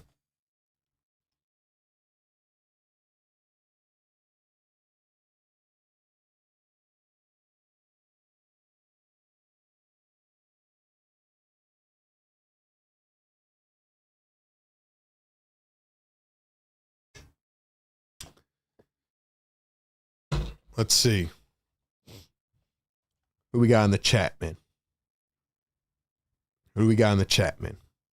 We got Nashville, Tennessee in the building. Hunting Park. We got NC, Langhorne, PA, Trenton, New Jersey. Charlotte, North Philly in the house. Philly, Indiana. NorCal, OG, Bristol. We got Center City, Philly. We got PA in the building. Pittsburgh. We got Alabama, Upper Darby, Bustleton, Jersey. Let's go, man. JB, what's up, bro? JB, long time. Here's Norman Powell, puts up a 3, and he gets it to fall right out of the timeout. So we are knotted at 37. Looks like we got more cardiac hoops. You know what's crazy, man? It's crazy how they wait till these late games to go cardiac on us. They want us to start screaming at 1 in the morning again as Drummond goes in with an easy take. Sixers back up. Kai Jones really is a rotation piece, isn't he? Zubac's back in for the Clippers. Here's Amir Coffey going to find Jones for 3. Excuse me, Chris Dunn for 3. Looks like Kai Jones, though. No way Kai Jones taking that shot. So it's Chris Dunn, Nicholas Batum, Norman Powell, Amir Coffey, and Zubats. Maxey, Oubre, Martin, and Drummond. And Maxey tried to find Drummond on the cut, and it was stolen away. Here come the Clippers. Coffey down the other end, got it and won. Tough finish against the former Clipper, KJ Martin. Tough finish. Secret Underdog gifting another Philly Take membership. MVPs in the chat. Woo! Let's go, baby. That's 2 on the night. Hit that bell, baby. Hit that bell. Guys, we're 23 likes away from 200. Who's going to get us to the big 200? Coffee going to knock down the free throw. 3-point play. It's 39 apiece. We need to get to 39.9K subscribers, man. Share this show around. Tell your friends, your family, and tell your next door neighbor. But just don't wake them up. Here's Kelly Oubre. Puts up a float. Can't get it to go. Oubre struggling again. Here come the Clippers. Coffey dumps it off to James Harden, who is back in the game. Halfway through the second, Harden turns against Maxey. Tried to draw the foul. Didn't get it. Coffey bangs Drummond out of the way. Missed it again. And now KJ tries to get the rebound. And they're playing hot potato right now. Drummond almost screwed it up again. Drummond almost didn't even get that rebound. Here's Tyrese Maxey. They're going to trap him again. Clippers are they're showing Maxey different looks here. Oubre going to cross over, drive all the way to the rim, up and in. It works again. We talk smack. Kelly answers back. Let's go, man. Let's go, man. Wait, KJ Martin was a Clipper? Yeah, he was a Clipper, man. Yeah, he was a Clipper, man. He was in the trade. 3-ball Coffee off the mark. There's Kelly Oubre. Oubre going to find Drum. Drum dribbling by himself. Going to find KJ. Here's Tyrese Maxey. Maxey, Drummond, Maxey, baseline J. Can't get it to fall. Drummond, we need you to box Zubats out, man. Harden again. Trying to find his way in the middle. He lost it. Ball tipped. And, yo, what are we doing?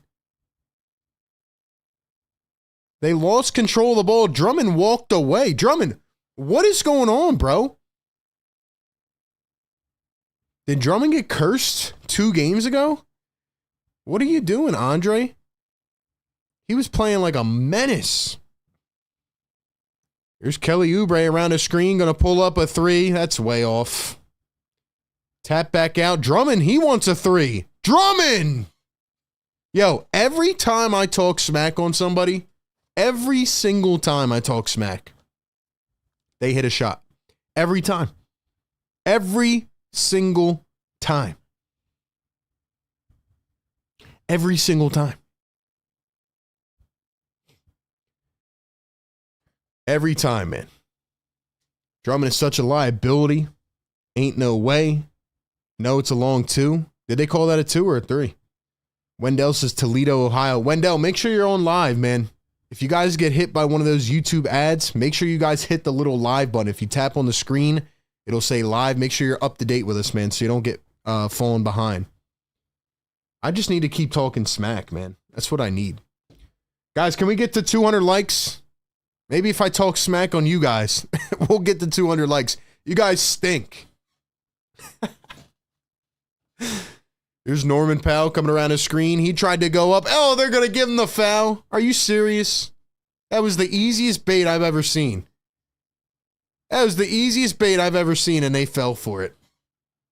That's crazy, man. That is crazy. Nick Nurse, you stink for not putting in Jared McCain.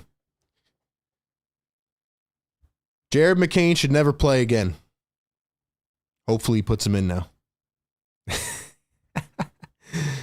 Harden the floater. He missed it. Zubats gets it back. Drummond, do you want the board or not? Thank you. Thank you. Tyrese Maxey with the rock. Tyrese, you suck. Tyrese finds Gordon. Gordon, you suck. Back to Maxey. Let me chill out, man. Let me chill out. Maxey going to dribble, drive, baseline, and he threw it away. Turned over. I just don't get how we have 300 people in here. You guys won't hit the like button, man. We need 17 more. We have, what, 100 hate watchers or what? People are hate watching in the chat.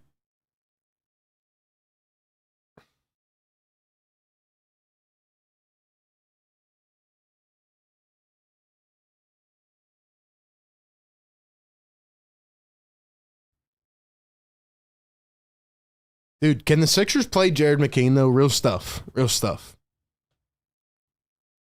Can they play Jared McCain? Because it's getting on my nerves now.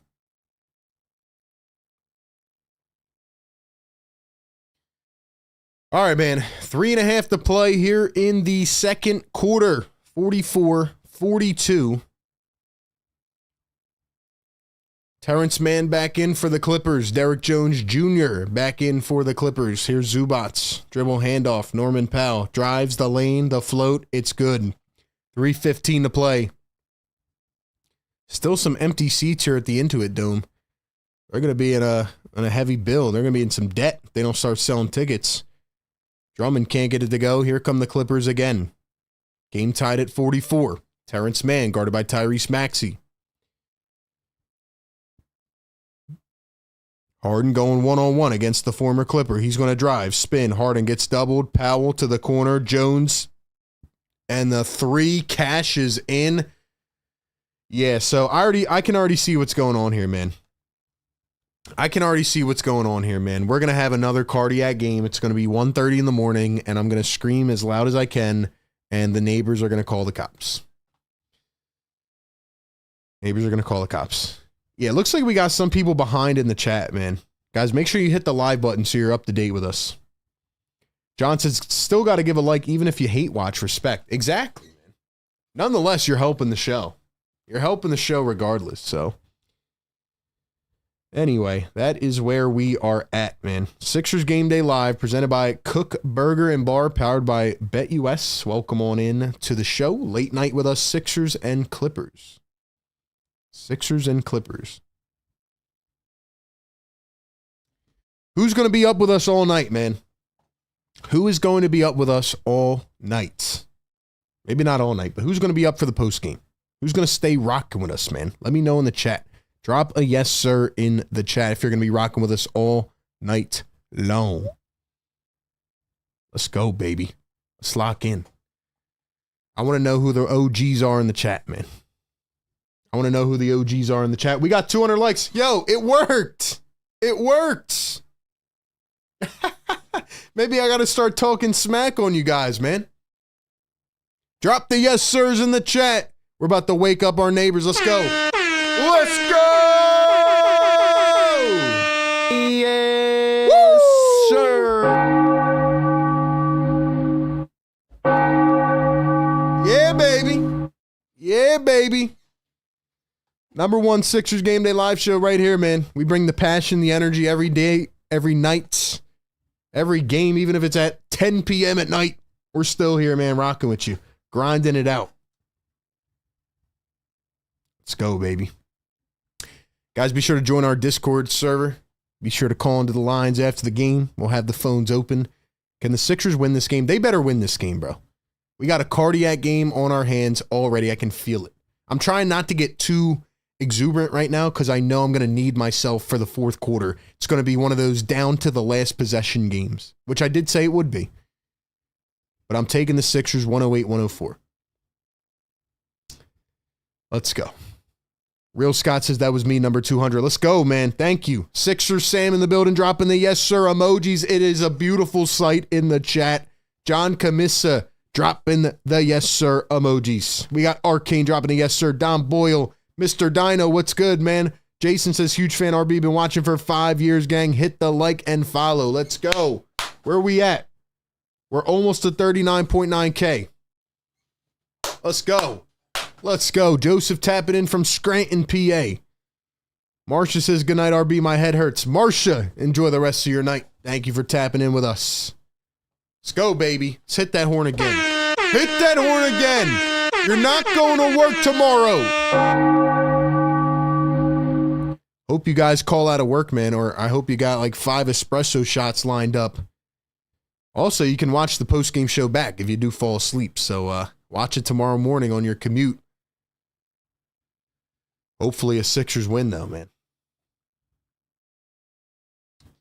Alrighty. Sixers have turned it over 12 times. Yeah, I forgot Jeff Van Gundy was coaching with the Clippers. I miss Jeff Van Gundy in the booth. Not Stan Van Gundy, though. All right, here we go. 2.5 to play in the first half. Tight game here at the Intuit Dome. Tyrese Maxey going to drive, kick it out. Caleb Barton, we need one. It's short. And what's going on with that leg kick, Martin? Don't tell me he's trying to change his jumper now. That was a weird-ass leg kick I just saw. James Harden guarded by Caleb Martin. Let's go. We need a steal. Harden going to take the screen. Here we go. He switches on to Maxey. Maxey, you show him. Here's Norman Powell. Powell chucks a deep 3. It's off. Another rebound. Drummond, you are pissing me off, Drummond. You can't box out a guard? Harden, a step back 2. It's short again. Drummond taps it to PG. 1:53 to play. Paul George with 10 points on the night. He's been quiet since the first couple minutes. PG steps back. Deep 2. Bang. Let's go. Anytime I talk smack, it works. Anytime I talk smack, it works. Let's go, guys. Like the show right now, man. Get us up to 300 likes. We get to 500. We're gifting memberships, man. We're gifting some memberships. Here's the alley-oop, and Derrick Jones Jr. goes soaring through the sky and slams it down. Nice pass by James Harden. 1:18 to play here in the first half. 49-46 is our score. Maxey against Terrence Mann, switched on to Jones.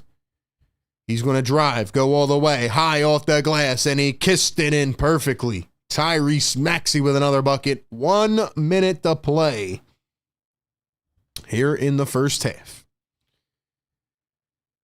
Derrick Jones Jr. going to find Zubac. Zubac finds a cutting Jones. He goes up through the defense, fouled by Paul George. Let's go, guys. Get these likes up, man. Oh, man. We got a good one tonight. We got a good one in store tonight.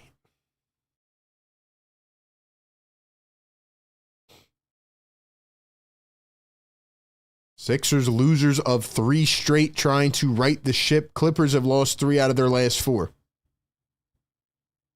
Free throw going to be good for Derrick Jones Jr. Why do you guys think McCain is not playing at all? Why do you think Nurse is not playing the young guys? It's getting on my nerves, man. Second one is good. 3-point lead for the Clippers. 50 seconds to play here in half number 1.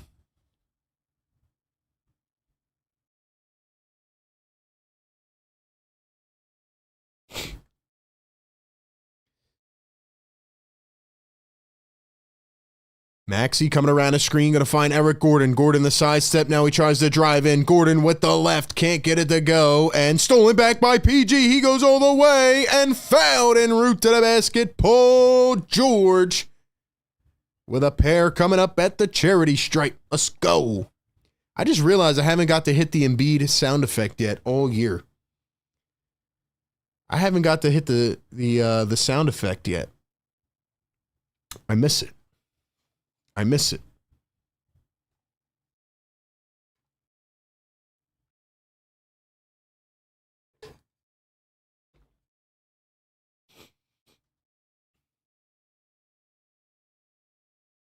First one good for Paul George. Here they are holding stuff up. What are they even holding up in that free throw thing?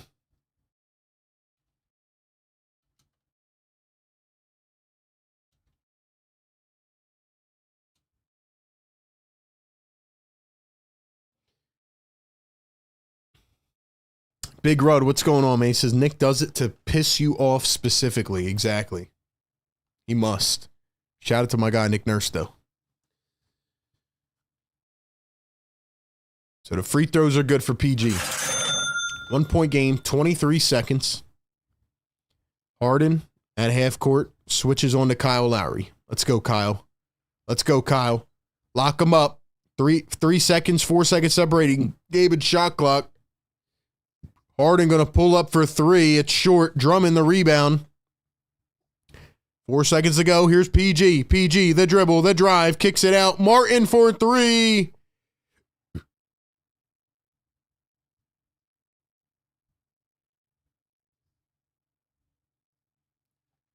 It looked like he was blocked, but they're actually going to call a foul. So Caleb Martin looked like he double clutched and drew a foul.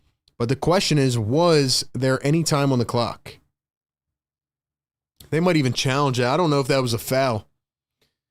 Let's see. Oh, yeah, 0.7. 0.7 on the clock. So that definitely has to... Let's see if it was actually a foul, though. Was it a foul, though?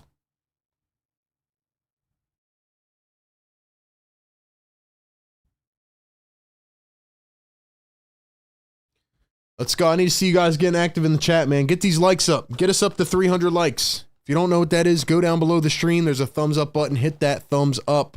Subscribe to the channel.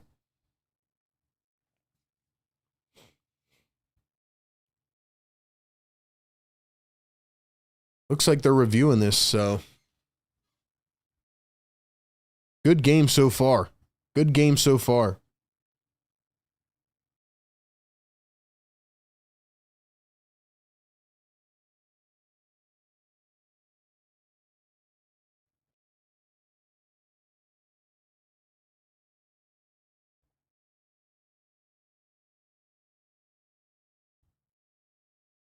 Still reviewing it, man.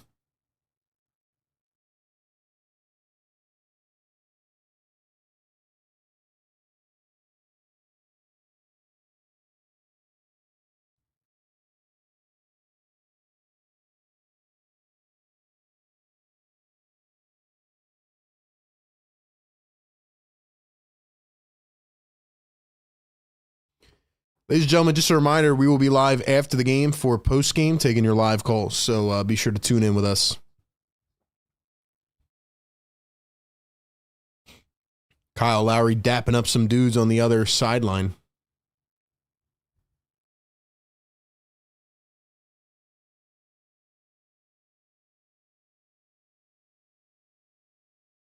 All right, so the foul stands. W on the refs' part. W refs.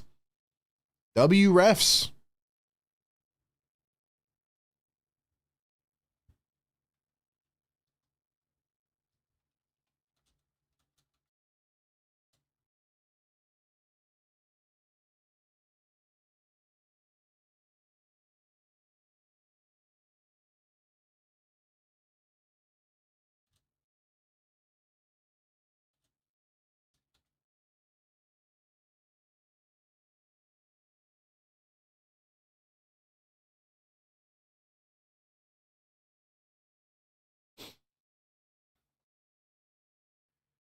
End of the third quarter, I think I'm going to gift some memberships for those who are getting active in the chat, man. So if you want to get a membership, hopefully you'll get picked. Stay around to the end of the third quarter for all the OGs up in here, man.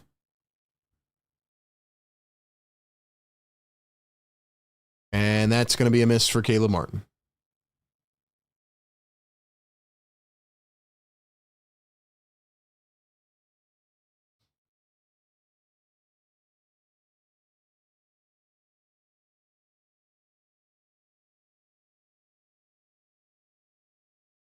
and Caleb Martin going to hit the third one. So not your ideal free throw line opportunity. Oh, the full court heave was almost good. But Caleb Martin goes 1 for 3 at the line. I don't know what that's about. But anyway, interesting first half. If this was ever lining up to be a cardiac finish, like I've seen one, it is this game. So welcome into Sixers Halftime Live. This is the Sixers Game Day live show. Hold on, let me put this in the chat. Get your words going in the chat. This is a Sixers Game Day live show, as always, presented by our great friends at Kook Burger and Bar. Shout out to Kook Burger and Bar, and powered by BetUS. I know it's a late one. It's 11:15 here on the East Coast, but we are rocking with you all night long. We'll take your calls after the game. Tied at 51 here at halftime. PG revenge game, maybe? Maybe he can hit a game winner. But we are here in LA, Sixers and Clippers, and we are all knotted up at 51 at halftime. We'll talk about the stats, the box score, the analysis, and all that.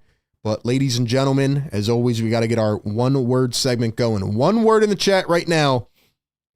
I want to see those vocab wizards, all right? One word in the chat to describe this game so far.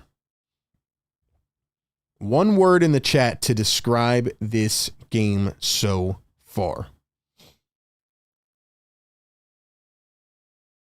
One word in the chat to describe this game so far. Once again, ladies and gentlemen, hit that like button, subscribe to the show, and drop one word in the chat to describe how you feel about this game. I'll give you my word in a second, but I got to give a shout out to Kook Burger and Bar, our title sponsor all season long.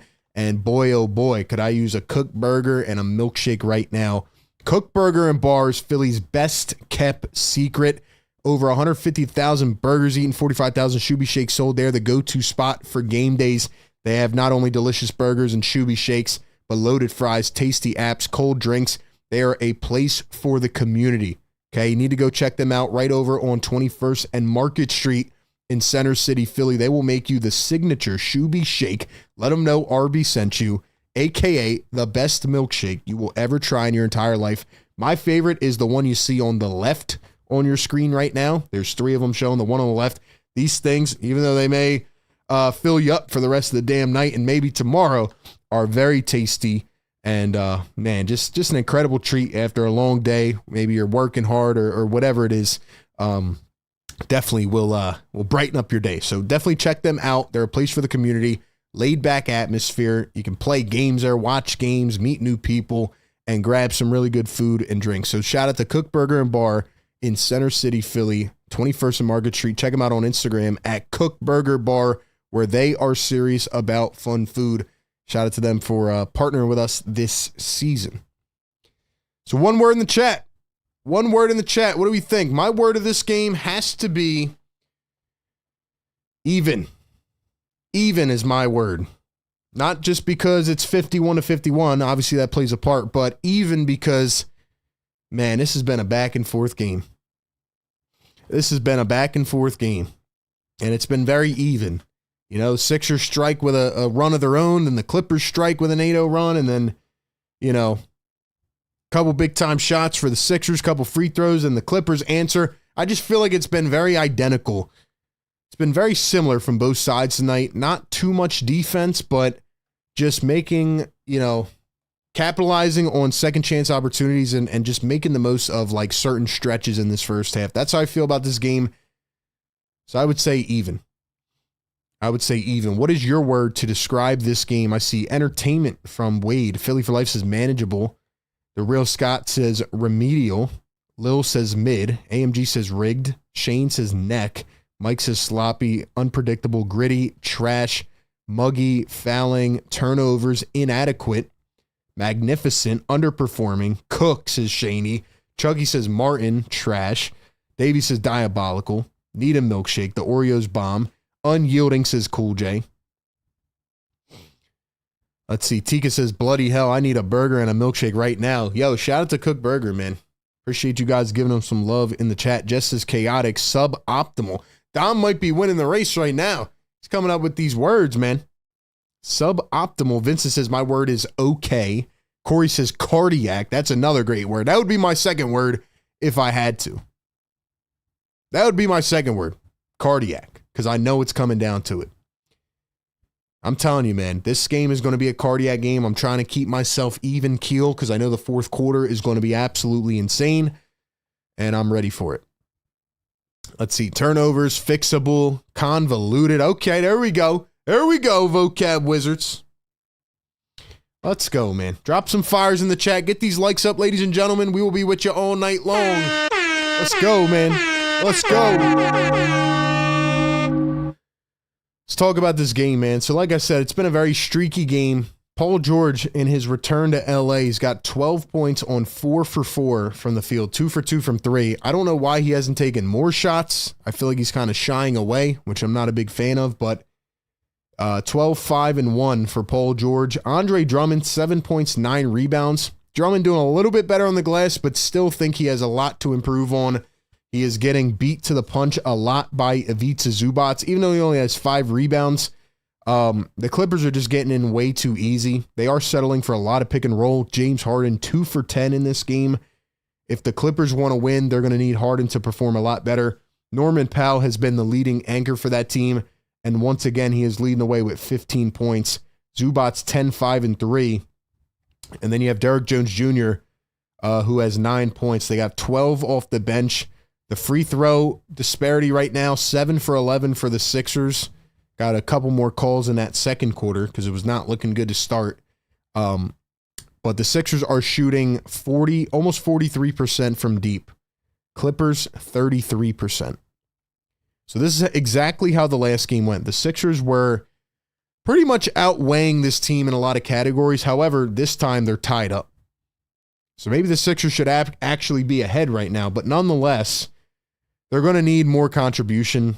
I'm still puzzled on why Nick Nurse will not go to Jared McCain. I'm puzzled on why he won't go to Ricky Council and Adem Bona, but nonetheless, he's rocking with these 9 for now, and they're going to need to step up. Caleb Martin has played better. Caleb Martin has played better, even though he missed a couple free throws there at the end of the first half. He has played better. He's doing a lot of good defending on James Harden, so I got to give credit to Caleb Martin for his defense. Kelly Oubre Jr. still seems lost. 5 points, 3 fouls in the first half. But I am going to need to see a lot more from these guys. They need to kick it into another gear. I need Paul George to take more shots. Tyrese Maxey's got 12 points. He's been pretty good tonight. I'm going to need to see PG take more shots in the second half. I'm going to need to see either Kelly Oubre step up or somebody else come in and fill the void. Whether that's KJ Martin, he's playing okay tonight. Kyle Lowry, 10 minutes, has done nothing. Eric Gordon, 13 minutes, has done nothing. Yeah, it's time to play Jared McCain. That's my takeaway. Let's look at a couple final stats, and then I'm going to take a couple-minute break here and then come back for the second half. Let's see. Sixers outweighing them in three-point percentage. Field goal percentage belongs to the Sixers. Sixers have missed 4 free throws. They're winning the rebounding game right now. Clippers are doubling their assist right now. Let's see. 12 turnovers for the Sixers. Got to clean it up. They are getting smacked again in the paint. That's what I'm saying. Like, the rebounds don't tell the whole story. Clippers got 30 points in the paint. That's courtesy of Andre Drummond just giving up a lot of easy looks. But anyway, that's where I'm at, man. That's where I'm at. Guys, give me your thoughts. What is your one takeaway from this game? Let me know in the chat. I'll read a couple comments out. And like I said, we got you covered through the rest of the game and into the post-game show, where I hope you guys will call in and give your thoughts.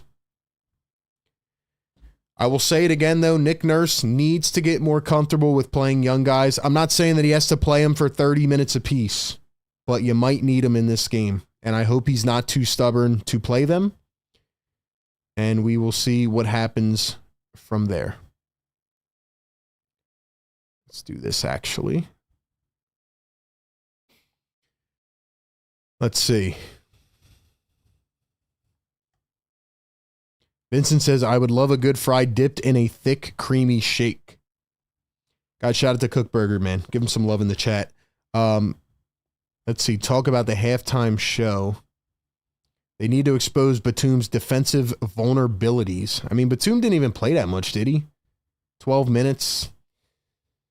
Like I said at the beginning of the game, you either have to stop James Harden or Norman Powell. So far, they are limiting James Harden, but you know he can heat up in the second half. So I'm cool with Norman Powell going for 30 if James Harden stays the way he is now. Sixers should be able to win this game, though. If they can't pull this game out, I'm going to be very concerned about their ability to get it done. But I need Paul George to take more shots. I need PG to take more shots.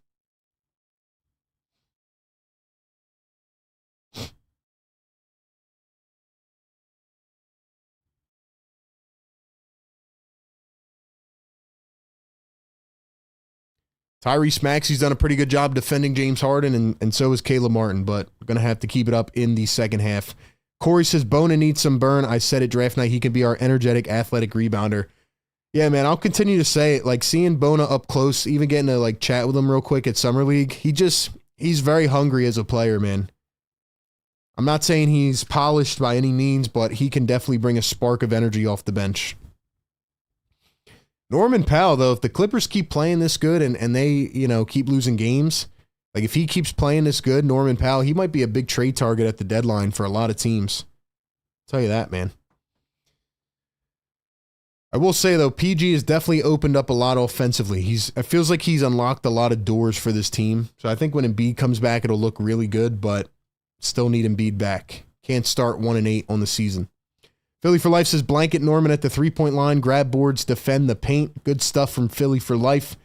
Nurse doesn't want his young guys to outshine the vets. PG and Maxey need to take us home. So who do you guys think is going to win, man? Who do you think is going to win? Sixers or Clippers? Give me your final prediction here at halftime.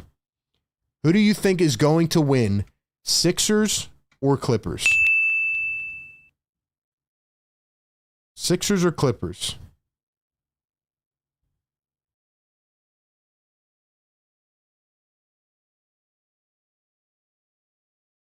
Sixers or Clippers? I am going to go refill my beverage here so I can stay hydrated and ready to go.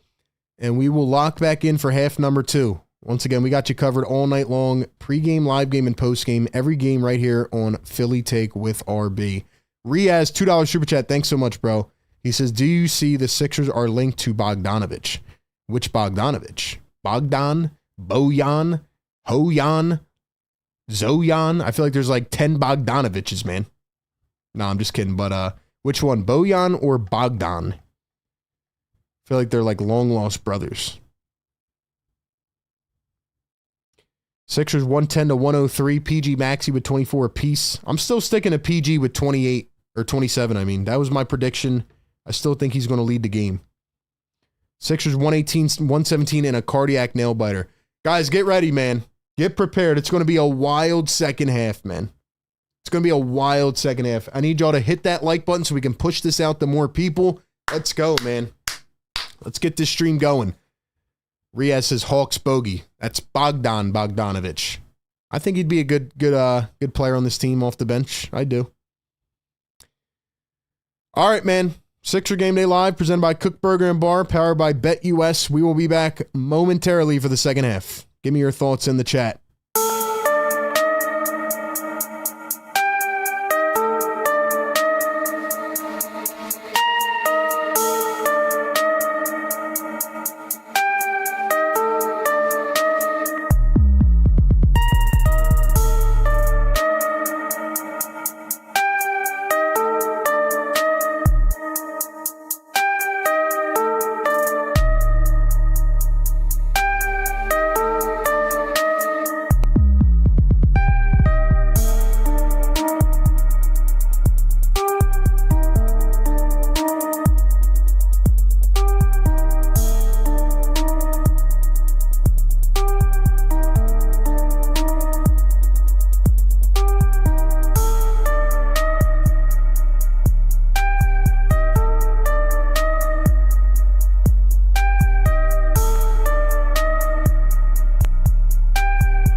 right, we are back. First possession just happened. Nothing happened, though. Back just in time. Sixer Game Day Live. Hold on, let's fix this lighting, man. What the hell's going on, bro? There we go. All right. Sixers steal it away. Maxey down the floor, goes up. Can't get it to fall. Terrence Mann working against Paul George. We start off the second half. I don't know why I'm looking like Casper the Ghost out here. Fix that in a second. Harding going to find Derrick Jones Jr. Goes up. Got it and one. Fouled by, I think it was Oubre. And one for the Clippers.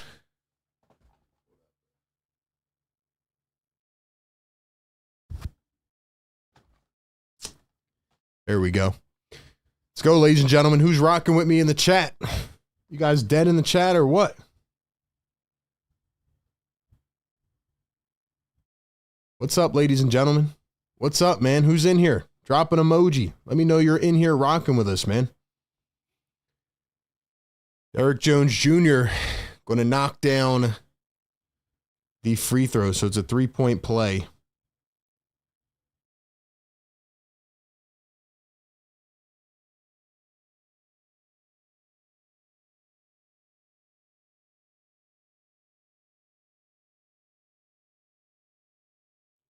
Sixers miss it. Drummond gets the rebound, puts it back up, missed it, and they could not pull it in. Harden at the top, coming around a screen. Harden going to drive down the lane and threw it away. Stolen by the Sixers. PG going to find Caleb Martin. Here's Maxey. Maxey to the corner. Martin for three. Yo, does he have a hitch in his shot? Does he have a hitch in his shot, bro? I'm starting to get concerned. 3-ball from the Clippers, and it goes again. 6-0 run by the Clippers to begin this second half. Norman Powell is cooking, ladies and gentlemen. Norman Powell is cooking.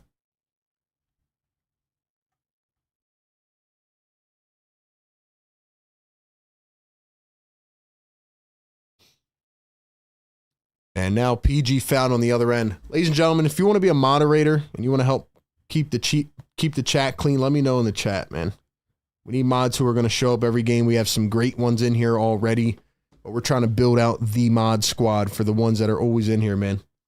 Lawrence Green dropping the Sixers emoji. What's up, Lawrence? What's up, man? Here's Andre Drummond going to hand it off to Paul George. Paul George. Oubre going to dribble, drive. Oubre floats it up, got the bounce. Let's go. Let's go. Come on, man. Need to keep scoring. We need some defense now, man. We need some defense. Oh, what a play by Powell. He goes through the legs, kicks it out, corner three, and it goes for T-Man. Yo, Norman Powell is on a different level right now. Holy smokes. Norman Powell's going crazy. Clippers up by 7 again. Here's Caleb Martin. Martin going to dribble, drive, spin. He's in traffic, has nowhere to go. 4 on the shot clock. PG has it at the logo. PG the cross. Oubre for 3. Can't get it to fall, and not a good start here in the second half for the 76ers. T-Man down the lane, nobody there, and a timeout. Nick Nurse, a very bad start for the Sixers.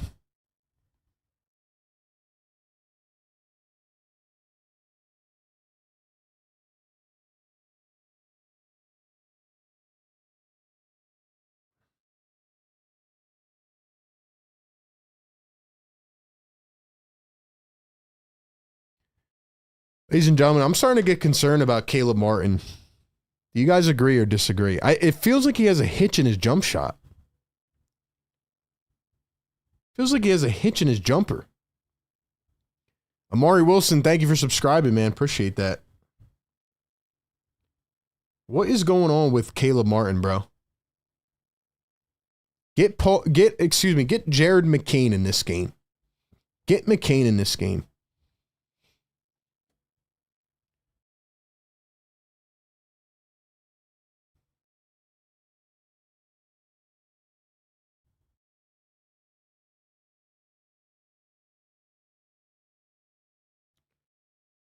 Hold up, bro. Hold up. Where's my stuff at? There we go.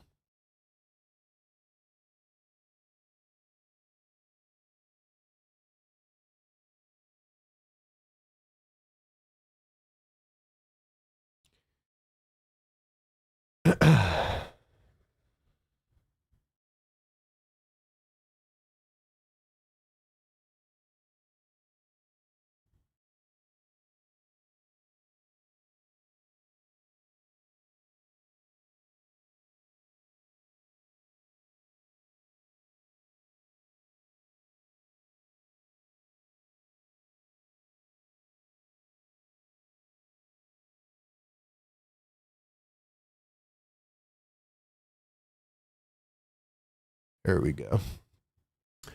All right, man.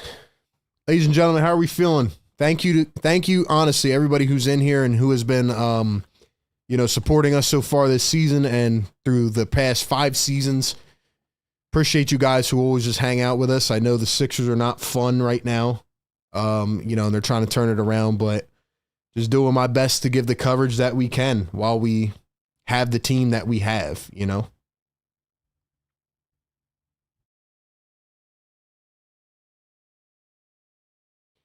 And maybe I'm wrong. Maybe I'm like overstepping here.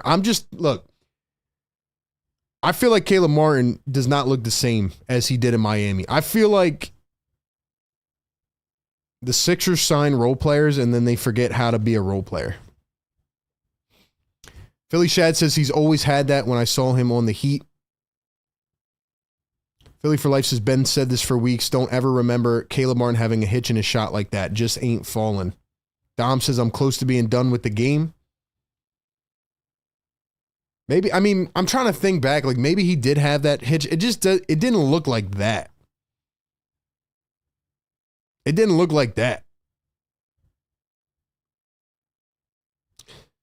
Paul George uses his body so well. Not confident, bro. I'm scared. Wall Street Sniper checking in. Wall Street Sniper calling after the game, man. You had a great call the other night. Here's Maxey again. Misses the 3. Guys, this is going to get out of hand.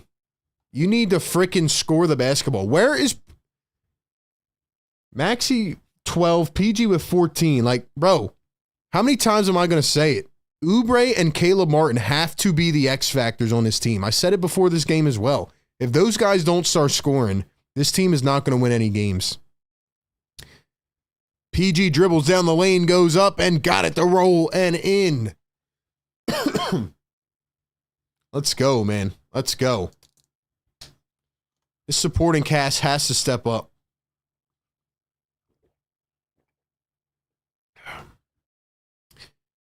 Harden down low. T-Man goes up and another big bucket. Sixers have no size in the paint. And Maxey gets cooked again.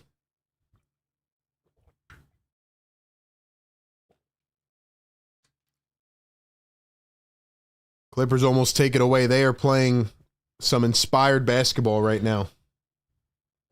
Clippers are playing some inspired basketball right now to start this half.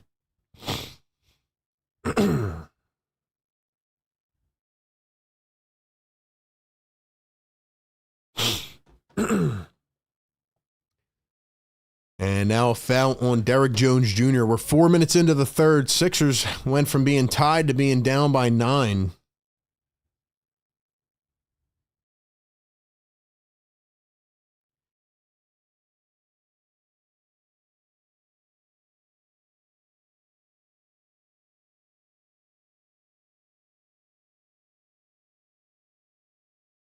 Paul George dribbling in traffic, chucks it up, and it's way off. Sixers taking some low percentage shots right now.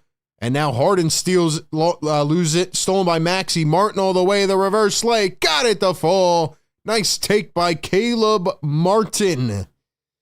It's what the doc ordered, man. It's what they need. Derrick Jones Jr. going to find T-Man. Here's Norman Powell. Harden. Back to Norman Powell. And he is fouled on the floor by Kelly Oubre.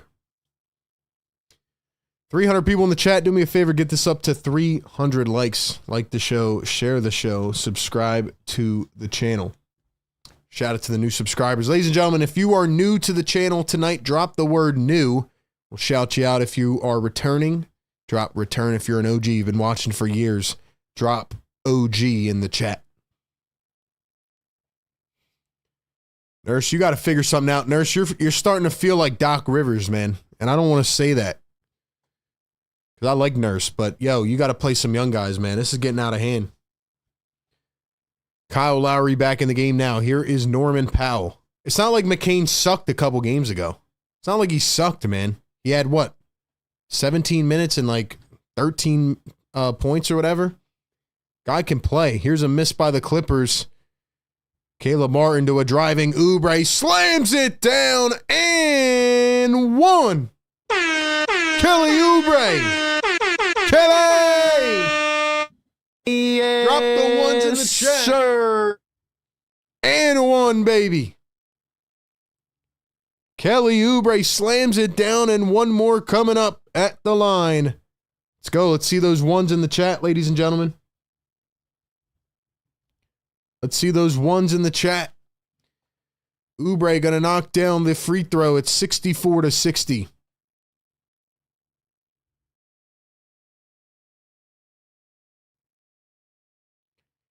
James Harden going to kick it out. T-Man guarded by Caleb Martin. Deep beyond the perimeter. Tries to find Harden. And they call a foul on Tyrese Maxey, who is in disbelief. Maxey cannot believe it. Maxey cannot believe it. Harden loves baiting those fouls, man. Band's returning viewer, we have Brick, who is new. Welcome on in. C-Block OG. We got Alex, returning viewer.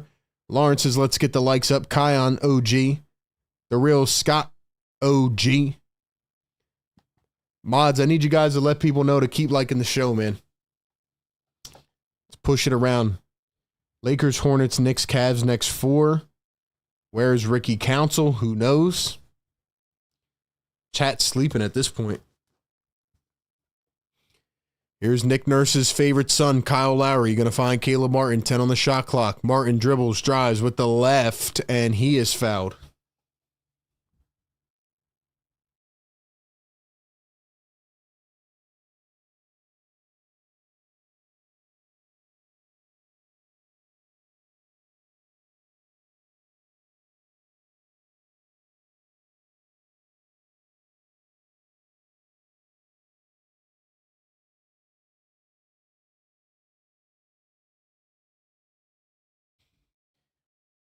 First one going to be missed. Yo, I don't know what's going on with Caleb Martin. I'm now concerned. Ladies and gentlemen. Even his free throw, like what? If he's hurt, man, he should just not play. Dude, what is that, Martin? 0 for 2? He can't even shoot a free throw. He can't even shoot a free throw, ladies and gentlemen. Am I watching Markelle Fultz? Am I watching another Fultz? Oh, bro, you know what? Never mind. I'm just going to stay quiet for now. Jones misses the 3, picked up by Oubre. Here come the Sixers. 6 minutes to play here in the third. Oubre goes downhill, finds Martin. Martin the layup, and it's good.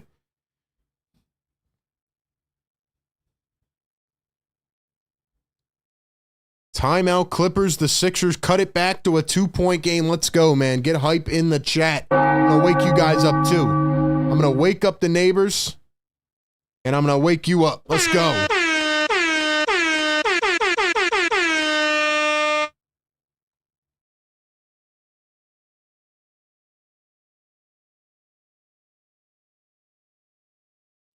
Unfortunately, the neighbors are sleeping pretty quiet and tight right now because we still don't have 300 likes, man.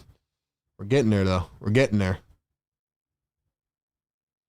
Unless you guys don't want me to play the bell anymore, we cannot play for the rest of the night. You guys let me know. You let me know.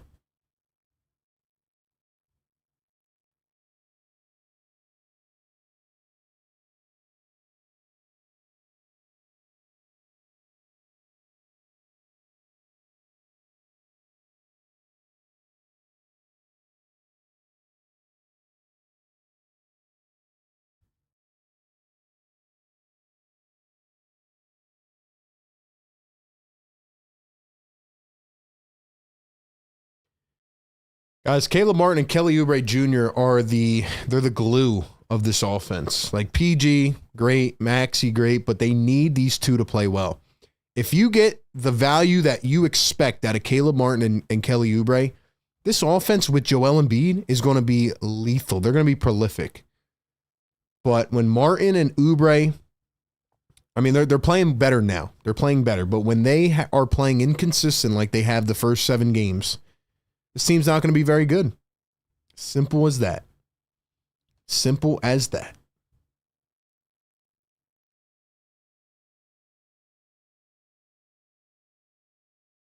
All right, ladies and gentlemen, how are we feeling, man? How are we feeling? 326 in the chat. Thank you guys who are up late night with us, man. We are 25 likes away from 300. I want to get this to 500 so I can gift some memberships out.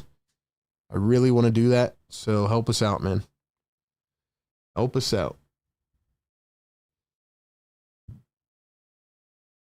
Best community in the world, man. Best community in the world. I know it's late night. I know people are tired. They're probably getting ready for work tomorrow, but we're here, man. We're here.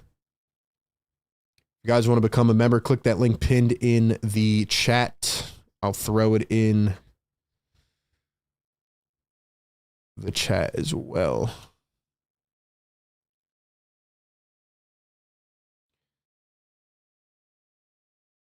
Like I said, we're looking for more mods that can keep the chat clean and pump out some of these links as well. So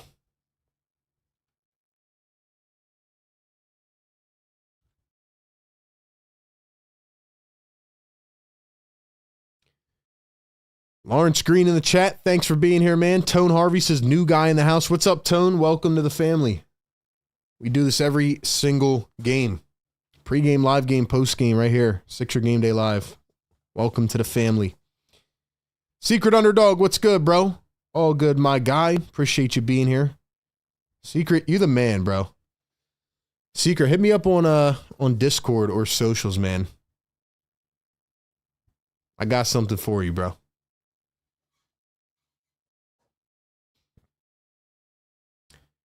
All right, here we go. 64-62. Norman Powell going to dribble, drive, throws it up, and the one-handed tomahawk by Derrick Jones Jr. What a finish. That was disgusting. What a play by Derrick Jones Jr. Kyle Lowry going to find Caleb Martin. Martin going to hand off to Lowry. Lowry back to Martin. Martin against Harden and fouled on the floor. Secret Underdog the Gamer gifting a Philly Take membership. Drop the MVPs. Drop the MVPs. Drop those MVPs. Let's go, baby. Let's go, man. Show him some love, man. Show him some love. I want to see all the members in here. First one good for Caleb Martin. I want to see all the members getting active in here, man.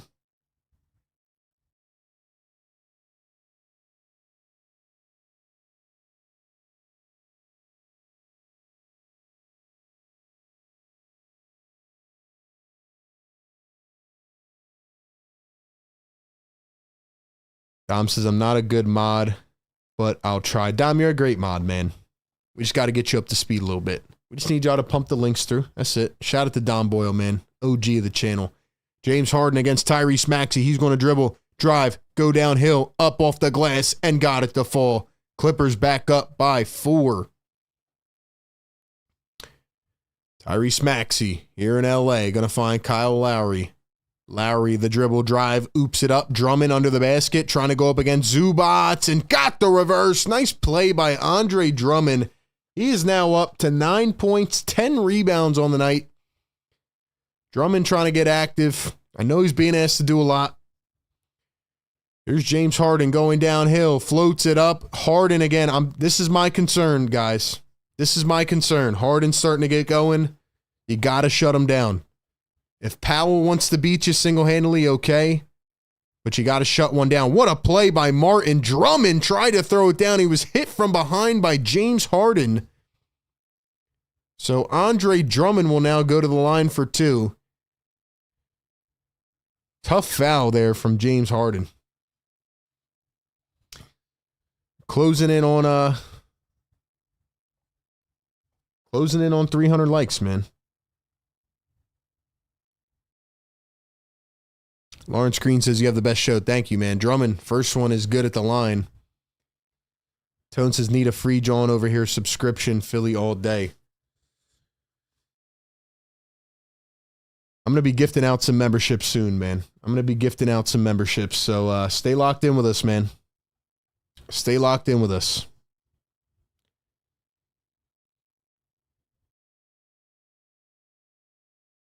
Matter of fact, you know what? Let me be a man of my word. Let me be a man of my word. Second one missed by Drummond. Who wants some memberships, man? Who wants some memberships? Drop a fire emoji in the chat if you want a membership, man.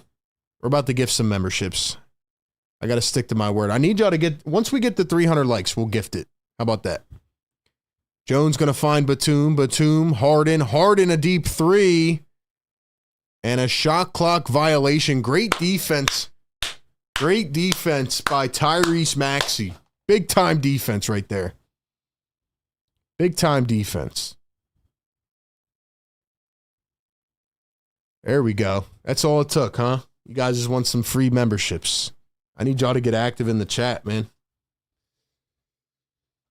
Where are we at? 287? 287.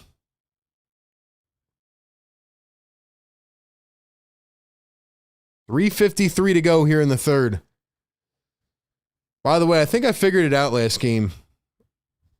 My investigative conclusion is that Kyle Lowry airballs a three. My investigative conclusion is that Brian Pumper is actually Mr. Roddy Poo. And now Brian Pumper has been absent tonight. So I think we cracked the case. Shout out to Brian Pumper, man. My man Roddy tried to conceal his identity. What a guy, man. What a guy.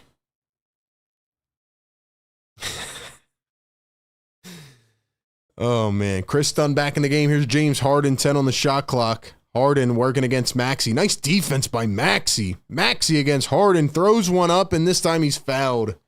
Good defense, man. 350 in the chat, guys. Get this to 300 likes. We need 10 more. 10 more. Let's go, man. Let's go.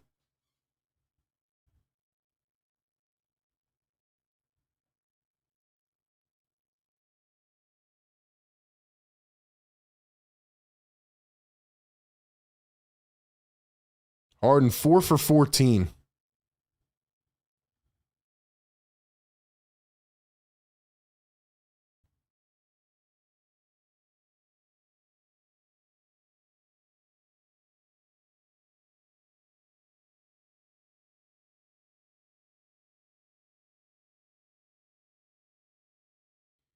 Come on, you guys want these memberships or not, man?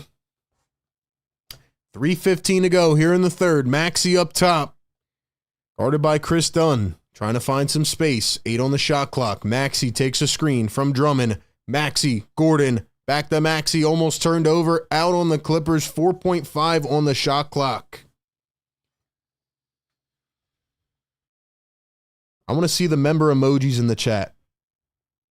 I want to see the emojis in the chat. Let's go. All my members, I need you guys to step it up. Let's go.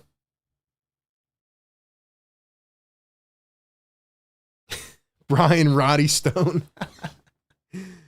Brian Pumper, baby. Roddy, I caught you, bro. I caught you. I know he's in here, too.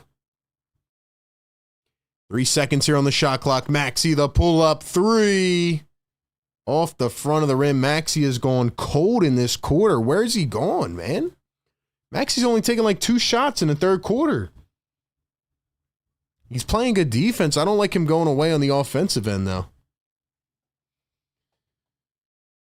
3 more likes, ladies and gentlemen. 3 more. James Harden against Tyrese Maxey. Harden the step back. What a shot. What a shot, Harden. Clippers up by 9. 2:35 to go here in the third. Yabusele back in for Drummond. Maxey going to dribble. Come on, Max. You got to take over, bro. You're passing up way too many looks. Yabu under the rim. Nice play, Gershon Yabusele. Maxi almost stole the inbound. He dove on the floor and couldn't pick it up. Almost picked his pocket. Here's Harden again. Harden, another step back. And he's fouled by Yabusele. We're getting cooked by James Harden. What do they say? Death by a million paper cuts? Come on, bro. Come on, bro.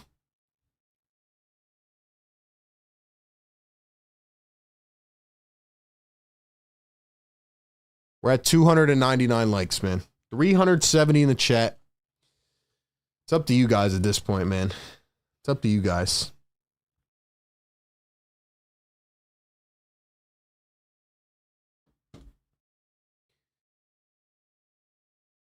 Sixers are going to challenge. 2:14 to go here in the third. Once again, welcome in Sixer Game Day Live. Presented by Kook Burger and Bar. Powered by BetUS. Speaking of which, ladies and gentlemen, I got to give another shout out to BetUS. Shout out to them for partnering with us all season long. Use BetUS for all your sports betting needs. Go over to BetUS.com. Use the code YouTube150. You can get a 150% deposit match bonus on your first two deposits up to $2,000. First deposit up to $2,000 and a 125% bonus on your next two. So go ahead and check out BetUS. Use them for all your sports betting needs, all of your bonuses, NFL, NBA, NHL, etc., etc. Shout out to BetUS. Once again, use the code YouTube150. Get a 150% bonus on your first deposit up to $2,000. We took Sixers +2. Right now, I don't know. Getting a little scared. Getting a little skeptical, man. Come on, they got to pull through here. They got to pull through, man. This is not looking good.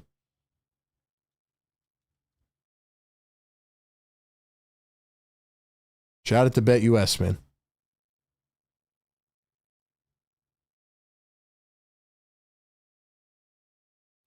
Challenge is unsuccessful. Harden with 3 free throws coming up at the line.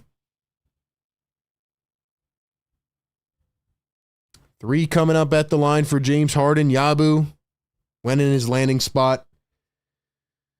Oh, man.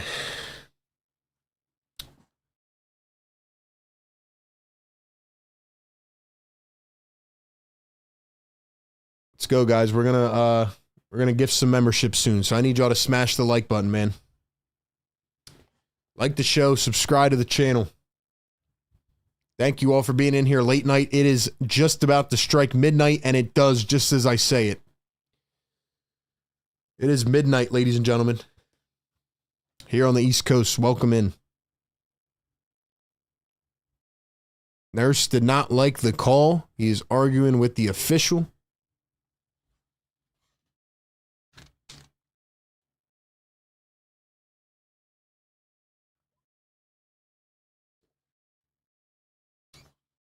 First one good for Harden. He's got 10 points here in the third quarter and counting. Sixers are letting this one slip away. Maxey is going away from the ball, and so is PG.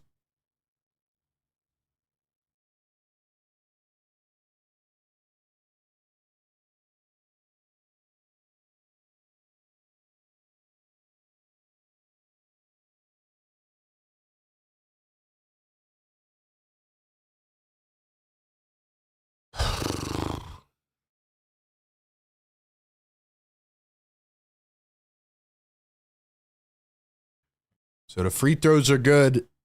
It is a 10-point lead for the Clippers. 2:05 to go here in the third. Maxey working against James Harden. Maxey going to find Eric Gordon.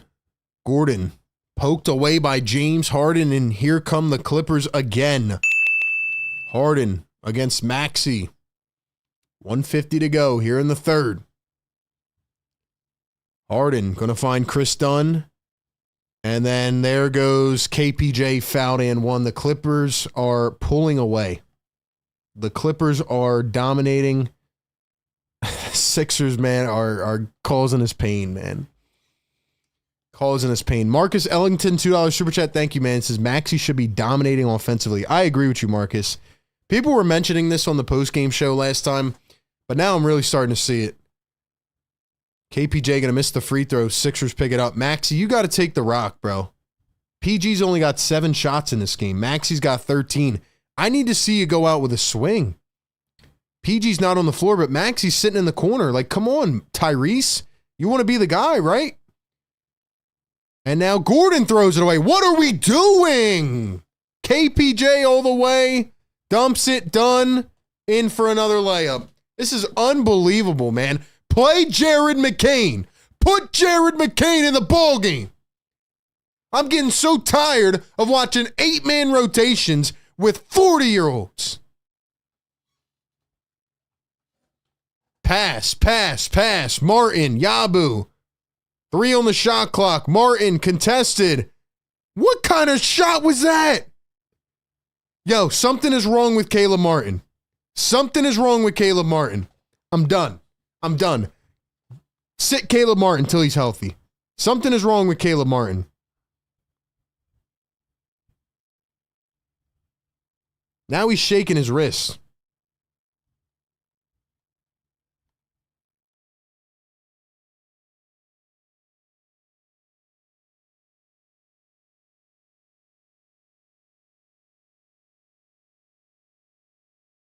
Eric Gordon, Gershon from the corner, missed another 3.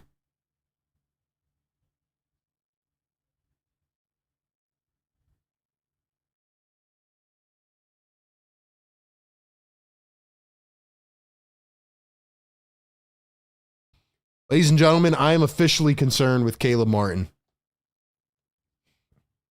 Yo, how are we not at 300 likes yet, man? Hit the thumbs up button. Another slam by Chris Dunn. Get it to 300 likes, man. Get it to 300 likes. I'm pissed off. We got a rant coming after this game. I can't stand this anymore. I can't stand this, man. This is absolutely insane. Lowry doubled and he loses it. The Sixers are now down by 16 points. They go from tied at halftime to down 16. Oof. Caleb Martin has officially lost his jump shot.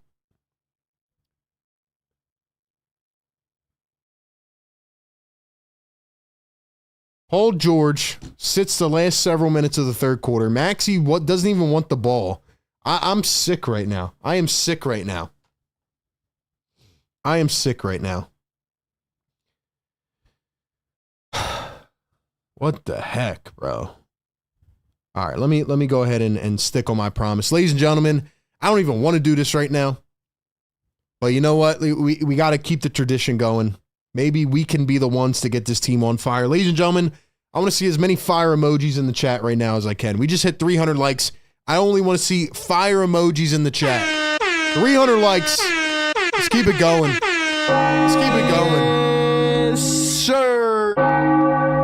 Wake up the neighbors, because I'm pissed.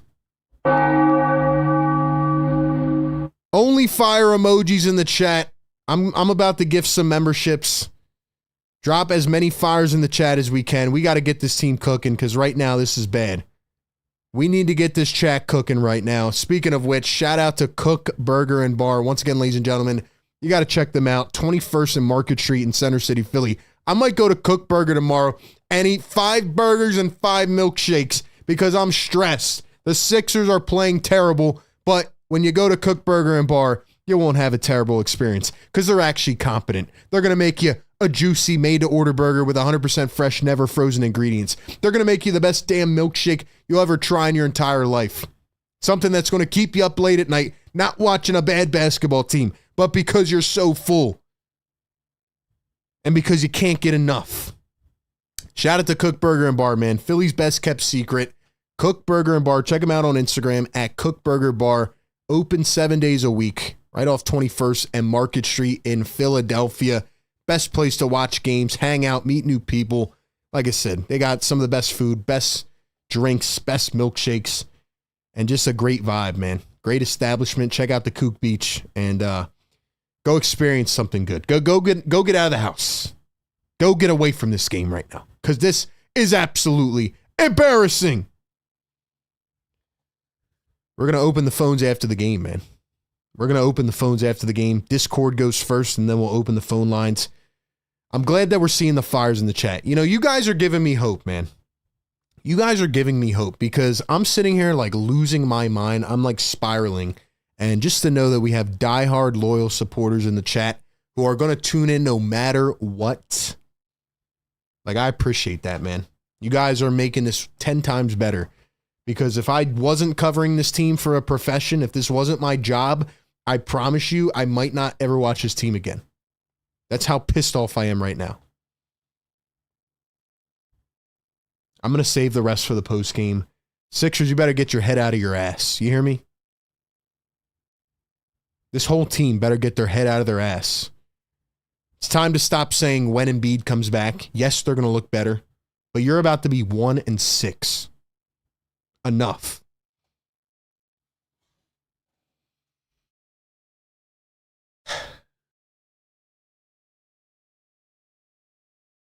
Get outscored 33-17 in the third quarter. See what they got for us in the fourth. Oh, look who it is. Look who it is. Jared McCain is in the ball game. Jared McCain's finally in the ball game. PG the step back. Boom. 22 points off turnovers for the Clippers. Only 6 for Philly. They finally put Jared McCain in the fourth freaking quarter. Why? Why did they wait? Nurse, you're really pissing me off, man. Batum, the mid-range, it goes.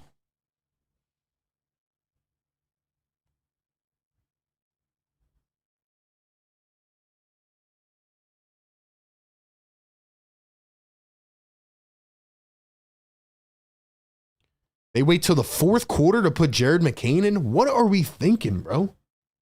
And on top of that, you know what? I'll just save the rant for the post game. Ladies and gentlemen, get this to 500 likes, all right? I need y'all to like the show. I'm pissed, man. I should not be this pissed right now. Maxey on the bench. He's like he's rotating. Paul George, what a step back that was. Wow. That's what we've been needing all game, PG. You got to get aggressive, bro. Got to get aggressive. He's alternating PG and Maxey. Batum for 3. He missed it. Sixers pick it up. Here comes Jared McCain. McCain dribble drive down the lane. Goes up. Missed it. Too much on that one. 10:36 to go. Norman Powell, a 3 in transition, and bingo. Money shot. Yeah, I just noticed the seats light up blue and red. That's actually pretty cool, to be honest. I didn't know the seats light up when they make a shot. They really paid a lot of money for this, didn't they? PG spins into a turnover. Here come the Clippers, 3-on-1. Chris Dunn, Norman Powell tried to slam it down. He was fouled by Kyle Lowry. Almost turned into an and-1. Sixers are down 17 points. Keep in mind, though, the Clippers are playing without Kawhi Leonard, man.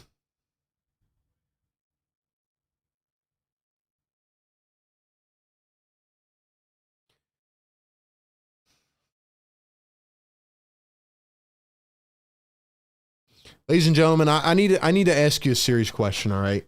I can't wait till the post game. It's like burning inside me right now. How come the 76ers sign players who then forget how to shoot a basketball? I'm watching Caleb Martin right now. This dude, there's something wrong, bro. There's something wrong. Does he? What's that thing that Markel had? Thoracic outlet syndrome. I've learned so much medical knowledge from being a Sixers fan. I should not know what the hell thoracic outlet syndrome is. Thoracic outlet syndrome. I should not know what that is. Does Caleb Martin have thoracic outlet syndrome?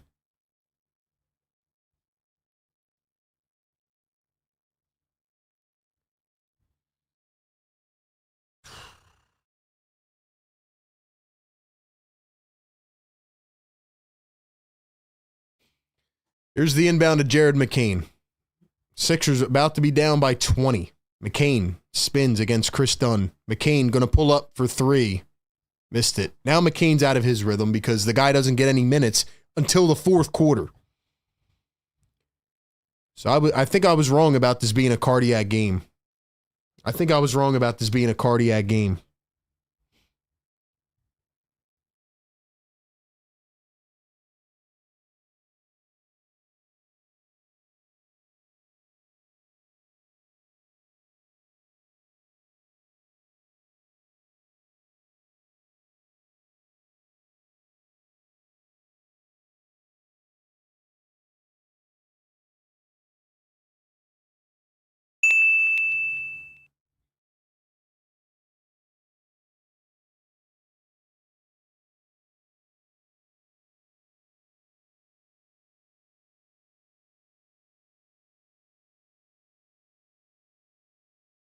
And another 3 for the LA Clippers. What do you know?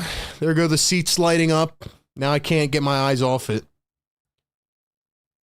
I'm going to be sick to my damn stomach if I'm being honest. I'm going to be sick to my stomach. McCain, Council in the corner. Wow. What do you know, Nick Nurse? What do you know? Ricky Council hits an effing 3. It's like we've been saying all game. Play the young guys. It's like we've been saying it all game, Nurse. It's like we've been saying it all game. But no, let's wait till the fourth quarter. Let's wait till we're down 20.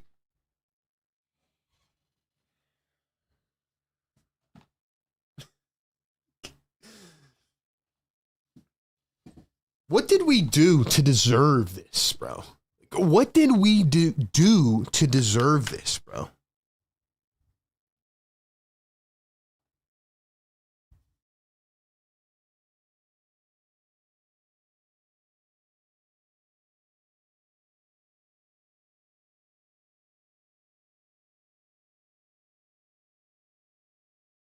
$2 super chat from Marcus Ellington. Didn't even see that. Let me throw your super chat up on the screen, Marcus. Marcus, thank you so much. And I do appreciate everybody that's in here with me. It's almost 1 a.m. I'm losing my mind at this point. I'm really getting concerned with this team. We need Joel Embiid back like we need water. Marcus says, I don't understand Nick and his rotations. Marcus, you know what, Marcus, I hope you call in after the game because you've said that multiple times here on this show, and I agree 1,000%. I'm a Nurse guy, but at this point, Nurse, you are crossing the line here, Nurse. I mean, you wait till the fourth quarter. You wait till the fourth quarter to play McCain and Council. Council comes in, bangs a 3. How many times can we sit here and say, let's wait till Embiid comes back? Are we going to be 1-8? Somebody called in on the last postgame show and said, well, RB, you got to chill. We're going to beat the Hornets. Are we? Are we going to beat the Hornets? I don't think we could beat anybody right now. I don't know who we could beat right now. Here's the story of the 76ers. They sign a high-level role player in Caleb Martin, and the guy has thoracic outlet syndrome. Thoracic outlet syndrome. Obviously, I'm speculating, okay? Don't take that and run to the press with it. But the dude is shooting like Markelle Fultz. We are 6 games into the season. 7 games. And wait, hold up. Somebody just hit me up on Twitter. Tyrese Maxey is out for the rest of the game with right hamstring soreness. I officially hate this team, bro. It's over. It's over. It's done. It's done.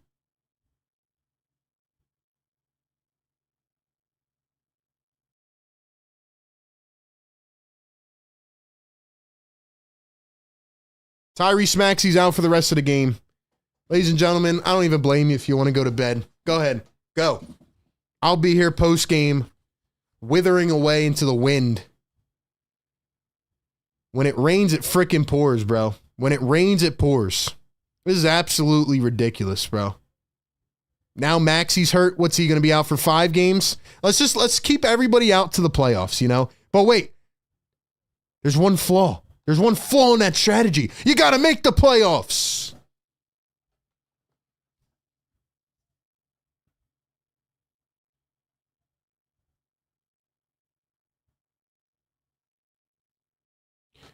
KJ Martin drives to the rim, up, missed it. Council hits the deck hard.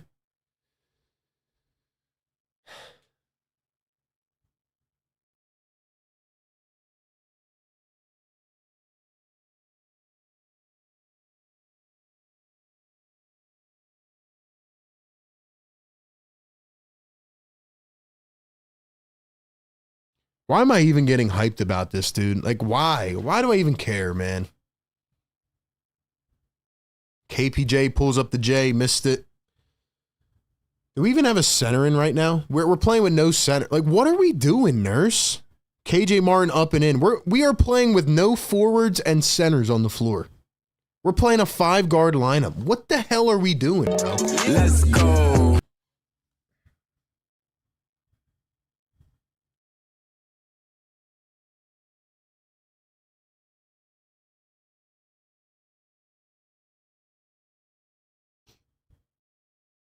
All I'm gonna say is I hope you guys call in post game and give your thoughts, man. I'm sick to my stomach, bro. When it rains, it pours, bro. Hopefully Maxi's not hurt now. Hamstrings can be tricky.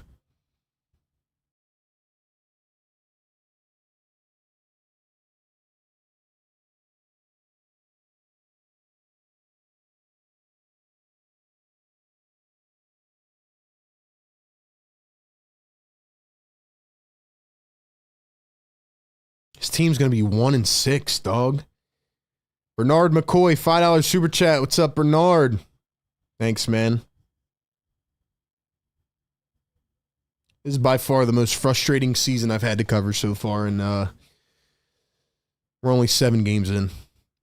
Bernard says, RB, I think Maxi pulled his hammy. He did. Nick Nurse is horrible, playing the kid 42 minutes a game, too many minutes. We are in trouble. I'm trying not to sound the damn siren. I'm really not, but this is concerning. I'm going to rant about it on the post game, but Nurse is concerning. Maxi and the injuries are concerning. Paul George has only played 22 minutes. He's on a minute restriction? Yeah, let's keep our guys on a minute restriction. You know what? Let's ramp them up for the damn in-season cup. Let's ramp them up for the All-Star game. Let's ramp them up for the playoffs. I don't care, bro. I'm done. If these guys don't want to play, they should not be here. Everybody said, let's play them 20 games. I was cool with them playing 50 to 60 games, not 20. Are they going to play together? Or is this going to be another Brooklyn Nets where they play 7 games together? They can't even do that because then they won't make the playoffs.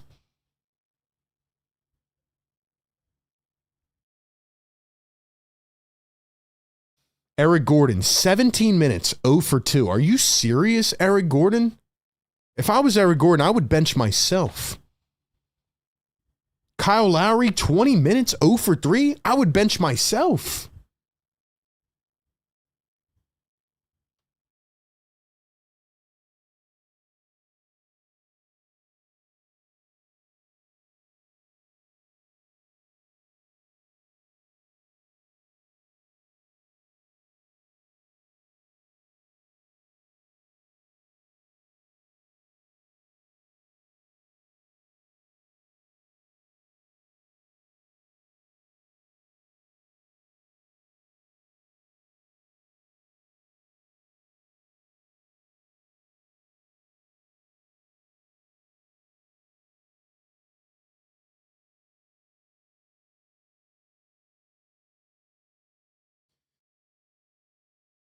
So Maxi's hurt, rest of the game. Hold on.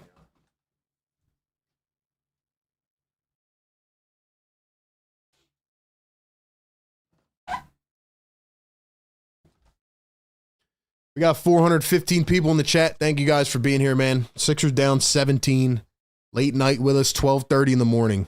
They kept us up till 12:30 for this, man. Unbelievable. Best part about this is we have a loyal community who will tune in, win, loss, or whatever. It's what they have done for the last 5 years. That's why we have this community, man. This is frustrating. This is the most frustrating I've ever been. And I've had to cover Ben Simmons, James Harden, and Tobias Harris.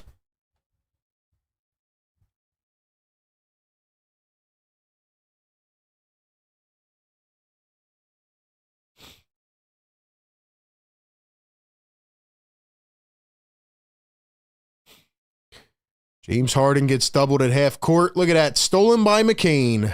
Oubre all the way. Flushes it down. What do you know? Jared McCain making an impact. Ricky Council played 3 freaking minutes, dude.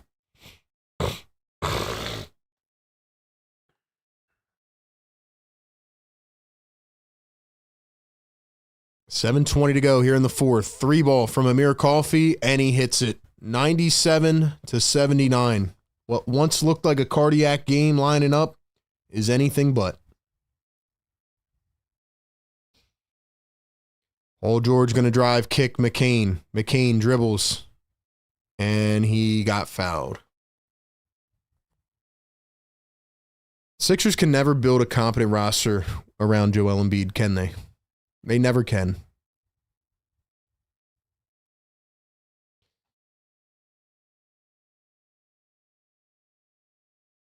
Kion says, I bet you Joel's sick of the team too. I mean, every time the guy goes out, they can't win a game, so. Paul George, guarded by Chris Dunn, finds a cutting Council. Council goes up. Reverse layup is good. Guys, we need 7 more subscribers to get to 39.9K. Maybe that would make the night a little bit better. So right now, there's nothing good to say. 6:43 to go here in the fourth. Harden gets fouled by McCain. Looked like a push-off, but I'm starting to get really agitated with a lot of these guys, man. And we're only 7 games in.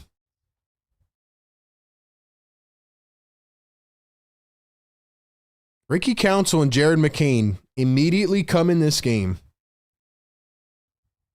and immediately make plays.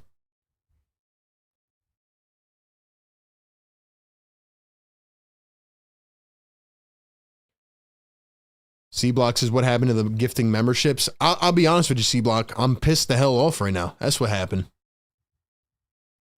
And now Zubats gets fouled and won. We need to get this to 500 likes. I'm pissed the hell off. That's what happened. I'm watching my team get blasted up the ass.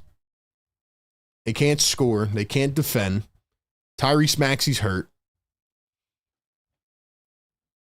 If y'all want to join the memberships, click the link pin in the chat, man. Hit the join button. We're going to gift a few memberships. I don't know if it's going to be in this quarter or next game, but the entire mood has been ruined tonight.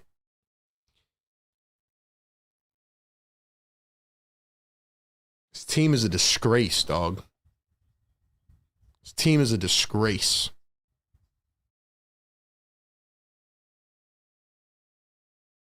Sixers down by 19. Here's Ricky Council. Finds Reggie Jackson. Jackson goes out of bounds. Why did he bring Drummond back in? Nurse, what the hell is up with you, bro? What are you doing, Nick Nurse? Why would you bring Drummond back in with 6 minutes to play? Is he lost right now?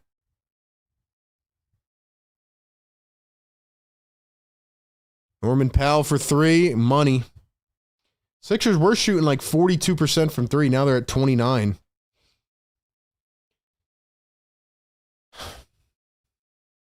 Wow, bro. Wow. Kelly Oubre step back baseline. All right, let me hold up to my promise, man. Like I said, if you guys want to become a member, hit the join button, support us.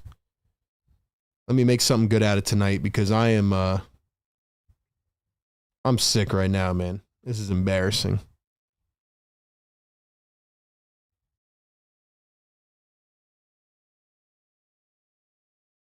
I'm going to give back to the community as I always do, just because I need something positive out of tonight. T. Harris says, calm down and stop wearing your emotion on your sleeve. Hey, T. Harris, shut the hell up, bro. I'm tired of you coming in here acting like Tobias Harris's father, all right? Respectfully, shut the hell up, bro. This is a show where I give my opinions and my coverage on the team. If you don't like it, tap your screen, hit the X button, and get the hell out. How about that? Don't wear your emotions on your sleeve. Yeah, let's go into a sports show and not talk about the team. You sound like an idiot, bro. You do it every single game. Like, you're up at 1 a.m, bro. Don't you have a job? Go to bed, bro. Go to bed. Dear Lord. I'm sorry, dude. You got to go. You do this every game, bro. Every game. Dude, stop talking about the team. Stop wearing your emotions. Go read the newspaper, bro. Go read a Marcus Hayes article, man. I mean, really? Every game, bro? Every game? It's 1 in the morning. Let's go. Anyway, I just gifted some memberships, man. Hopefully you guys want to, support me as a creator. If not, then you don't have to, man. But I appreciate everybody that's in here, even the trolls. Not trying to get out of character here, but there's something about telling me not to talk about the team with emotions on my show. I mean, come on, dude. It's more laughable than the damn Sixers right now.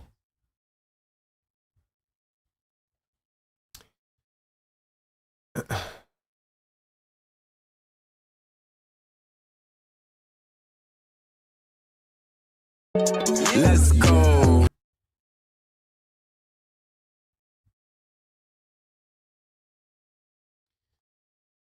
Oh, man. So the Sixers are going down out bad again. $5 super chat from Mr. 89. What's up, Mr. 89? Thanks for tuning in, bro. Mr. 89, appreciate you, man. He says, Hawks rookie Zachary Rasachier is getting burned versus the Knicks, and we got old farts stinking up the joint while our young guys are rusting away, shaking my head. And Rasachier is not even playing that well, man. He's not even playing that well, which is crazy. Another steal by the Clippers, 3:50 to play.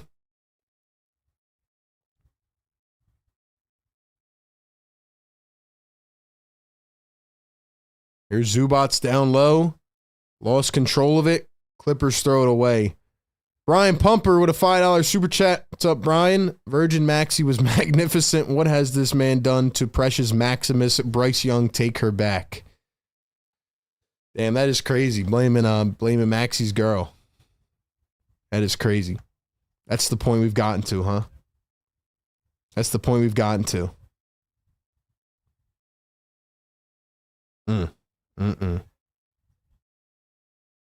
Crazy.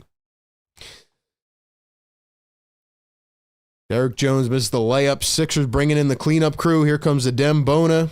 We got McCain, Council, Bona, Jackson, and Martin. And look, man, again, I apologize. I'm not trying to get out of character here. Not trying to lose control, but there's something about coming into a live show at 1 in the morning to troll and doing it every single game. So, look, I gifted some memberships. I'm trying to wake up the community and, trying to spread some joy, man. So shout out to all the people that got the memberships, and thank you guys for being here. Thank you to the loyal community that tunes in every game and provides a great experience for us, man.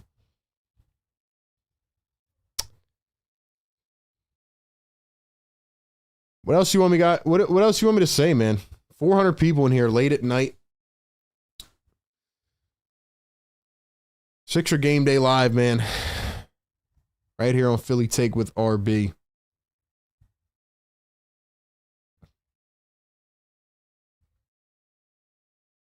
All I can say is calling it and after the game, man, if you want to voice your frustrations. Don't know how long we'll go on the post game, but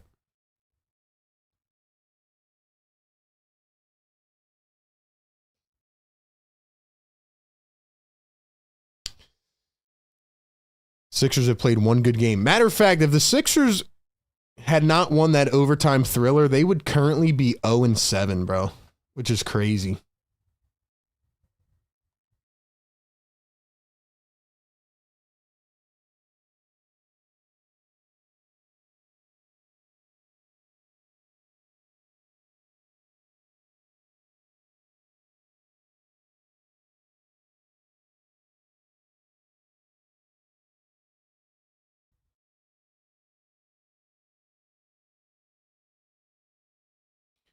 If we didn't get a 45-point gem out of Tyrese Maxey, this team would be 0-7.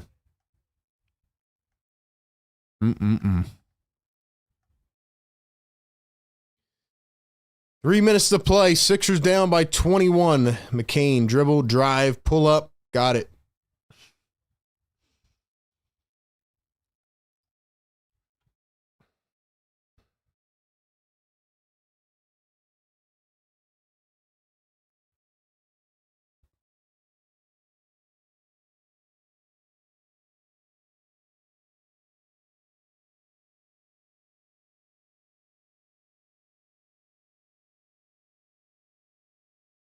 Missed by the Clippers. Bones Highland's finally in the game for LA. Guess he doesn't play that much. KJ Martin gets a bucket. Like I said, I'm gonna hold my rants till after the game, but I don't think I'm gonna say that much on the post game. I'll take some calls tonight, but it's not much I can really say. Just same old, same old. This team is frustrating. Council loses it. Here comes Bones Highland riding down the floor, try to go behind the back, and he missed that pass way off. Who's that? Jordan Miller. Jordan Miller comes into the game. Council slams on the other end. 1:51 to play. Sixers down 15. Appreciate everybody being in here, though, man. Sixer Game Day Live. Strong as always. Best community in the world. Through wins, losses, good and bad. Reggie Jackson, McCain. Council wide open. Corner 3. He missed it.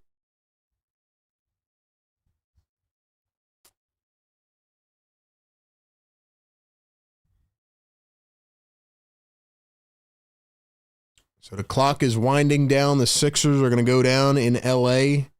First game in the Intuit Dome. No revenge game for Paul George. Jordan Miller loses it. And Kai Jones picks it up, but it'll be, I guess, a violation.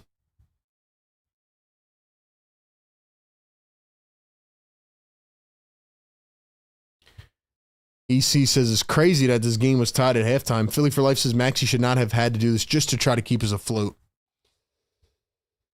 Crazy, man. KJ up with the left. Got it. 13-point game. And you know what's funny is that people are going to say that, like, people are going to look at the box score and be like, oh, well, we only lost by 13. No, we lost by more than 20. Well, guess it's time to start getting our post-game stuff ready. Another jump shot good for LA. I was wrong. I thought this was going to be a cardiac game at halftime. Not even close. Not even close.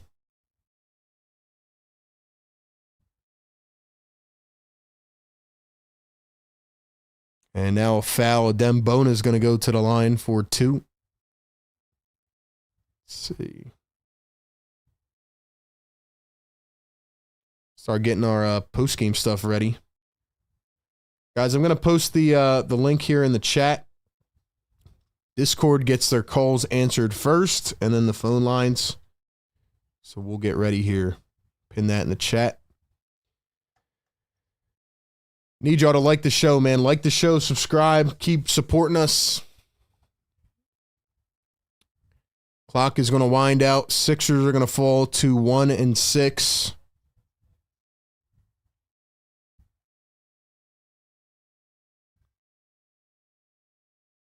Paul George, no revenge game tonight.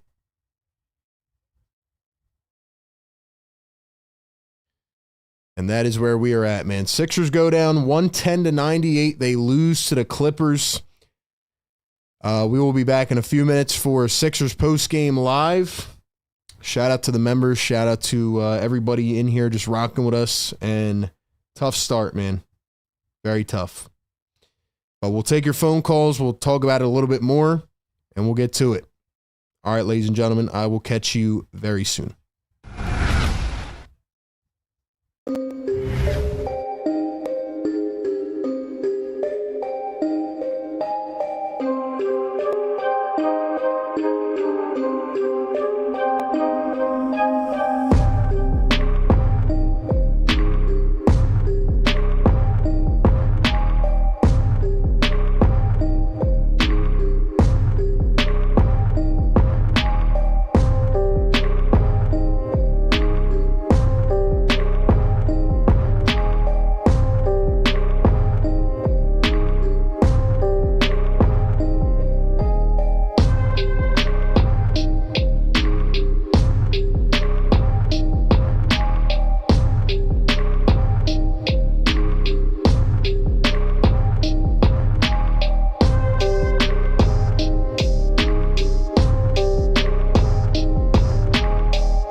Welcome on in to Sixers Postgame Live here on the Sixer Game Day Live Show. Philly Take with RB. And every single game we got you covered, pregame, live game, and postgame. Thank you to everybody who stayed in here with me again till 1 in the morning. I'm not going to say that much tonight. I just have a couple main things to say, and then I will take your phone calls. Speaking of which, I will load up the phone lines as we speak. But the Discord gets answered first, so be sure to join the Discord if you want to call in. Ladies and gentlemen, I have covered the Ben Simmons saga. I have covered the James Harden saga. I have covered Tobias Harris. I have covered multiple playoff chokes. I have covered maybe the worst playoff series I've ever seen with my own two eyes. And I don't think I've ever been this frustrated with the Philadelphia 76ers. The Sixers are a Tyrese Maxey 45-point OT thriller gem away from being 0-7. Let me repeat that. The Sixers should not have won any basketball game this entire season yet. That's how bad they've been. Nick Nurse has completely lost his mind. Tyrese Maxey was being overplayed and is now injured and continued to shy away from the basketball, and even with is now hurt and has a hamstring injury. So who knows where he's going to be at. Paul George only took 9 shot attempts in this basketball game. Joel Embiid still has not played a game yet. And Caleb Martin looks like he has thoracic outlet syndrome, the same disease that plagued Markelle Fultz, because he now has developed a hitch in his shot and cannot even hit a free throw, cannot hit a three-pointer really. Kelly Oubre Jr. hasn't been anything close to himself from last year. Andre Drummond is a liability offensively, and Nick Nurse refuses to play any of the young basketball players on this team. I made a reference earlier in the show, and I will again. The Philadelphia Eagles have 2 young rookie corners that have completely transformed and revitalized their defense because they were given the opportunity. Jared McCain and Ricky Council come in the game in the fourth quarter, can barely get anything going, hit a couple shots, at least, we're provided a little bit of spark. Eric Gordon played 17 minutes in this basketball game and went 0 for 2. Kyle Lowry played 20 minutes in this game and went 0 for 3. Nick Nurse, you have an issue. Is there a rule that the Sixers must play players that are over the age of 35? Is there a rule that they are not allowed to play first-round picks? Because the last that I remember, Jared McCain was absolutely balling a couple games ago. And then he played 3 minutes last game. And then he doesn't play. What is going on with the 76ers? This team is an absolute disgrace right now. They are an embarrassment. They can't hit their threes. They can't defend in the paint. They keep playing 3-guard, 4-guard lineups. In the fourth quarter, they played a 5-guard lineup. I feel like I'm watching Doc Rivers all over again. I thought the Sixers built a competent roster around Joel Embiid, and as mad as I am at Joel Embiid for still not being back on the floor, I don't ever want to hear anybody in the universe, in the existence, ever again say that Joel Embiid is not an MVP player. The Sixers have not figured it out for 10 years how to win a basketball game when Joel Embiid does not play. You need your stars to win championships. You need your best players to win it all. But you're telling me you can't win an effing basketball game when the guy does not play. The Sixers should be 0-7. They have been waxed by teams like the G League Raptors, the Detroit Pistons, the Memphis Grizzlies. They get smacked by James Harden and the Clippers. They couldn't even beat the Milwaukee Bucks, who are 1-6. There is something fundamentally wrong with this basketball team, with this organization. This team should be embarrassed right now. And if they don't fix this quick, they are in serious trouble. And the last thing I'll say before I get into the callers, how much longer are we going to say, well, let's just wait till Joel Embiid gets back. Let's just wait till Embiid gets back. Because the entire time, when everybody said, well, they're only going to play 20 games together, but they'll be healthy for the playoffs. They'll be fresh. They'll be cool. There's one flaw in that theory. You have to make the playoffs to be fresh for the playoffs. You have to make the playoffs. If the Sixers don't get Joel Embiid back on the floor, if Maxi's out for an extended period, they're not going to make the playoffs.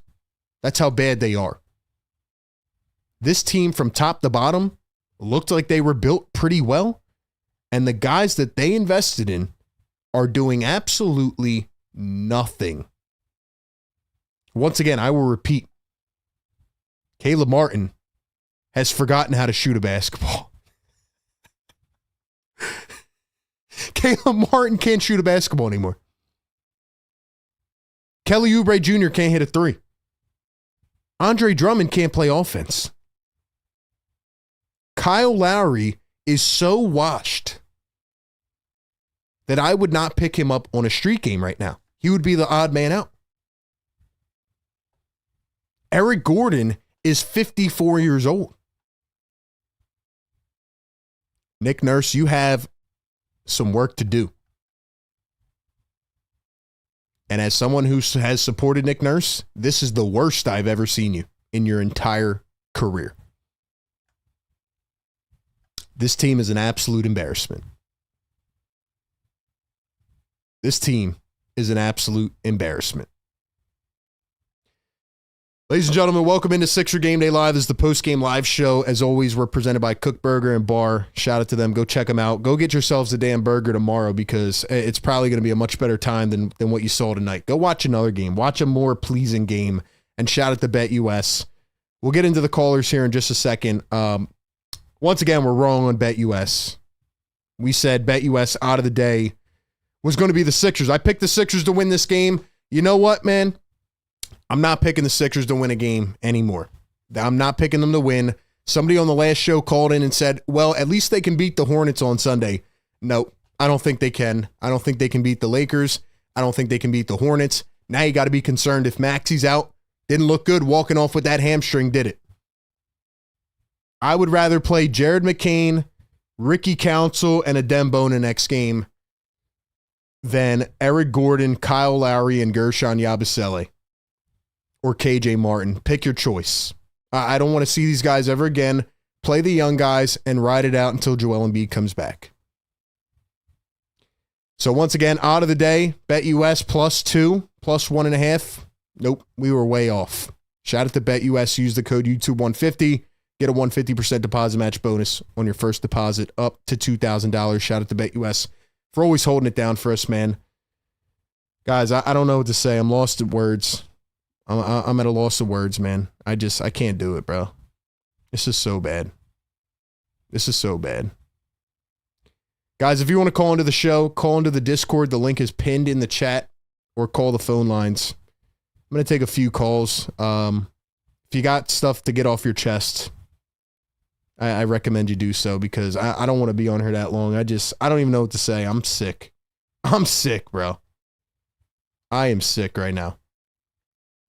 If you're in the Discord, go to the call-in waiting room. We'll pull you in. I don't want to miss any super chats here. Hold on 1 second. Sound off in the comments. And if you guys are in here, like the show, subscribe to the show. Thank you all for being here. Hold on. Where'd that super chat go, man? Can't get anything right. Anyway, we had a $5 super chat from Brian Pumper. Brian, thank you. I didn't even see your super chat. There's so many comments, people. Oh, wait, there it is. There it is. Maxi, Lowry, and Eric Gordon. Lineup should be illegal. Nick Nurse might have CTE. Brian, thanks for the love, man. Then we got a $10 super chat from Play by Play with JJ. Salute. Appreciate you for tapping in here. Play by Play with JJ says, I'm done with Lowry and Gordon lineups. They had 1 point combined in over 30 minutes. I can't do it anymore, Nurse. I can't do it. This is absolutely sickening. This is absolutely sickening, Nurse, what you are doing right now. Guys, call into the show, voice your frustrations. I got nothing else to say. I'm speechless. But I do want to hit the horn because we did hit 400 likes. Shout out to everybody in here, man. It's the only good thing about tonight, man. The chat holds it down. Community holds it down. We are grieving Sixer fans right now. I am sick, man.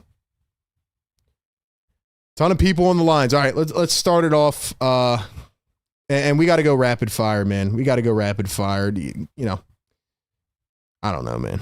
I don't even know what to say. Let's go to Mr. Hoover on the Discord. Mr. Hoover, what's up, man? What's up? How are we feeling? I feel like garbage right now. I'm watching everyone from a nursing home play basketball. Yeah. Not literally, but I feel like all the hope has been sucked out of me like a Death Eater and Harry Potter. This team is a disgrace. This team is embarrassing, bro. It's a joke because you look at this team. We spent so much money on these guys. And maybe that nursing home comment was a little bit extreme. Okay. But there's a point that you have to look at this team if you're Nick Nurse and you have to do something. Like, I mean, it's panic mode, desperation 101 right now.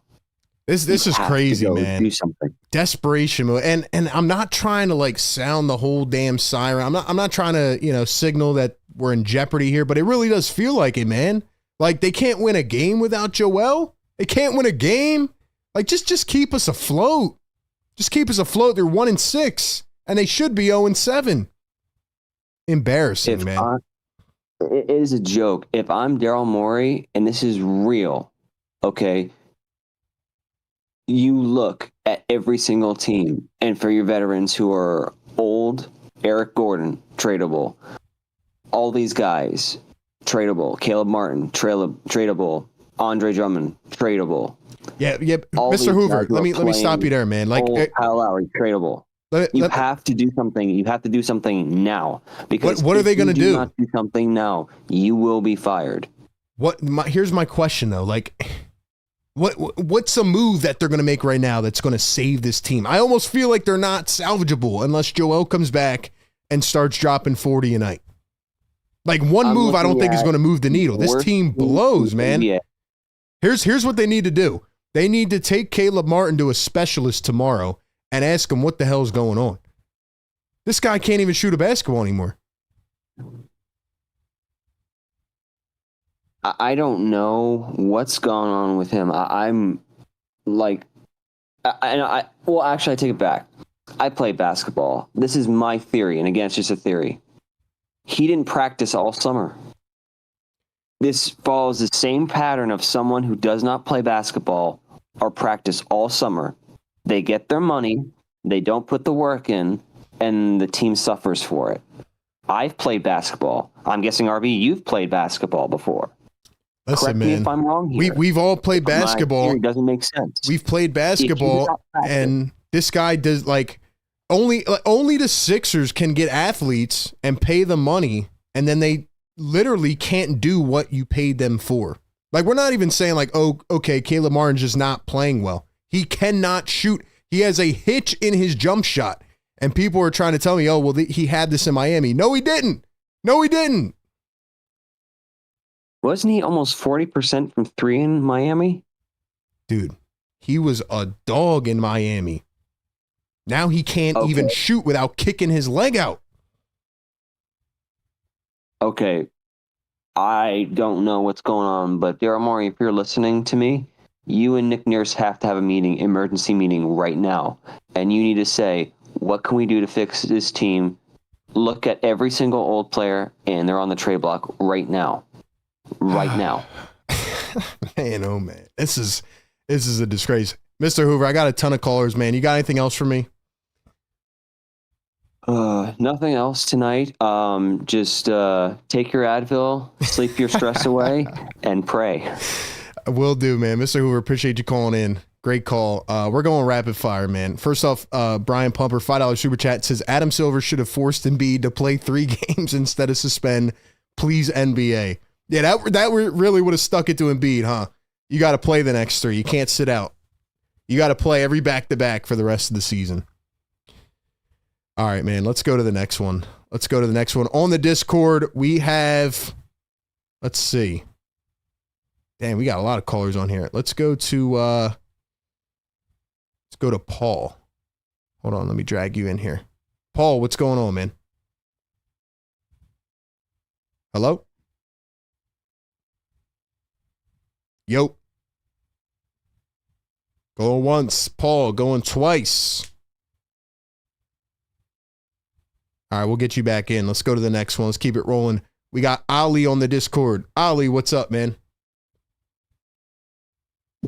Hey. Hey, what's up, man?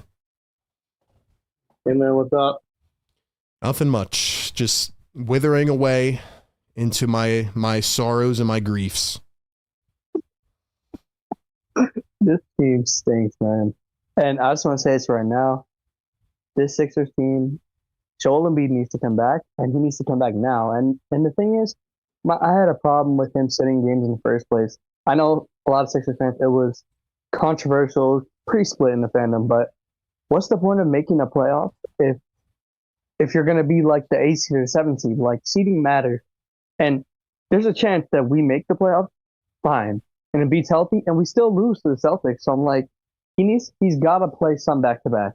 I know Can they make the playoffs? Can they actually make the playoffs playing like this, though? No, I don't think they can. I don't think they can. And that's just me being honest, because Embiid is the nucleus of this team. Like, without him, nothing works. These are role players built to fit his game. And you have Caleb Martin that can't even shoot anymore. Like, what happened? I know his jump shot was always ugly, but it wasn't this bad. Like that, No. that he got the Mikal Bridges treatment. It was not like this. Like reverting back to it. It was not like this, man. I don't know what's going on with Caleb Martin, but you're paying him, what, $10-15 million to be, a 10-15 point per game type of guy. I mean, he played good defense, but, at one point he's like shaking his hand. Like, something's going on with Caleb Martin, man. And I didn't even really talk about the game, but like, I feel like a consistent theme with these Sixer games is they come out hot, guys are playing well, and then everybody disappears. Like, what happened at halftime? It was a tie ball game. It felt like one of those back and forth possession type of games. They just come out of the gate in the third and they disappear. They were gone. Everybody. And you know what's crazy? You know what's ironic? It was Caleb Martin that had the last shot at halftime. He had 3 free throws and made one of them. Something is going wrong with him and his jump shot. That's when I saw it too. Those free throws, that was bad. That was bad. And that's when I realized something is wrong, because he's not the best free throw shooter, but 70% on the season is terrible. And I just want to say this right now. I think I might have seen the worst lineup I've ever seen. And I'm not even joking. Why was Kyle Lowry out there with Eric Gordon? I think I saw Eric Gordon, KJ Martin, and Kyle Lowry out on the court at the same time. What is that? 37 minutes combined for Kyle Lowry and Eric Gordon.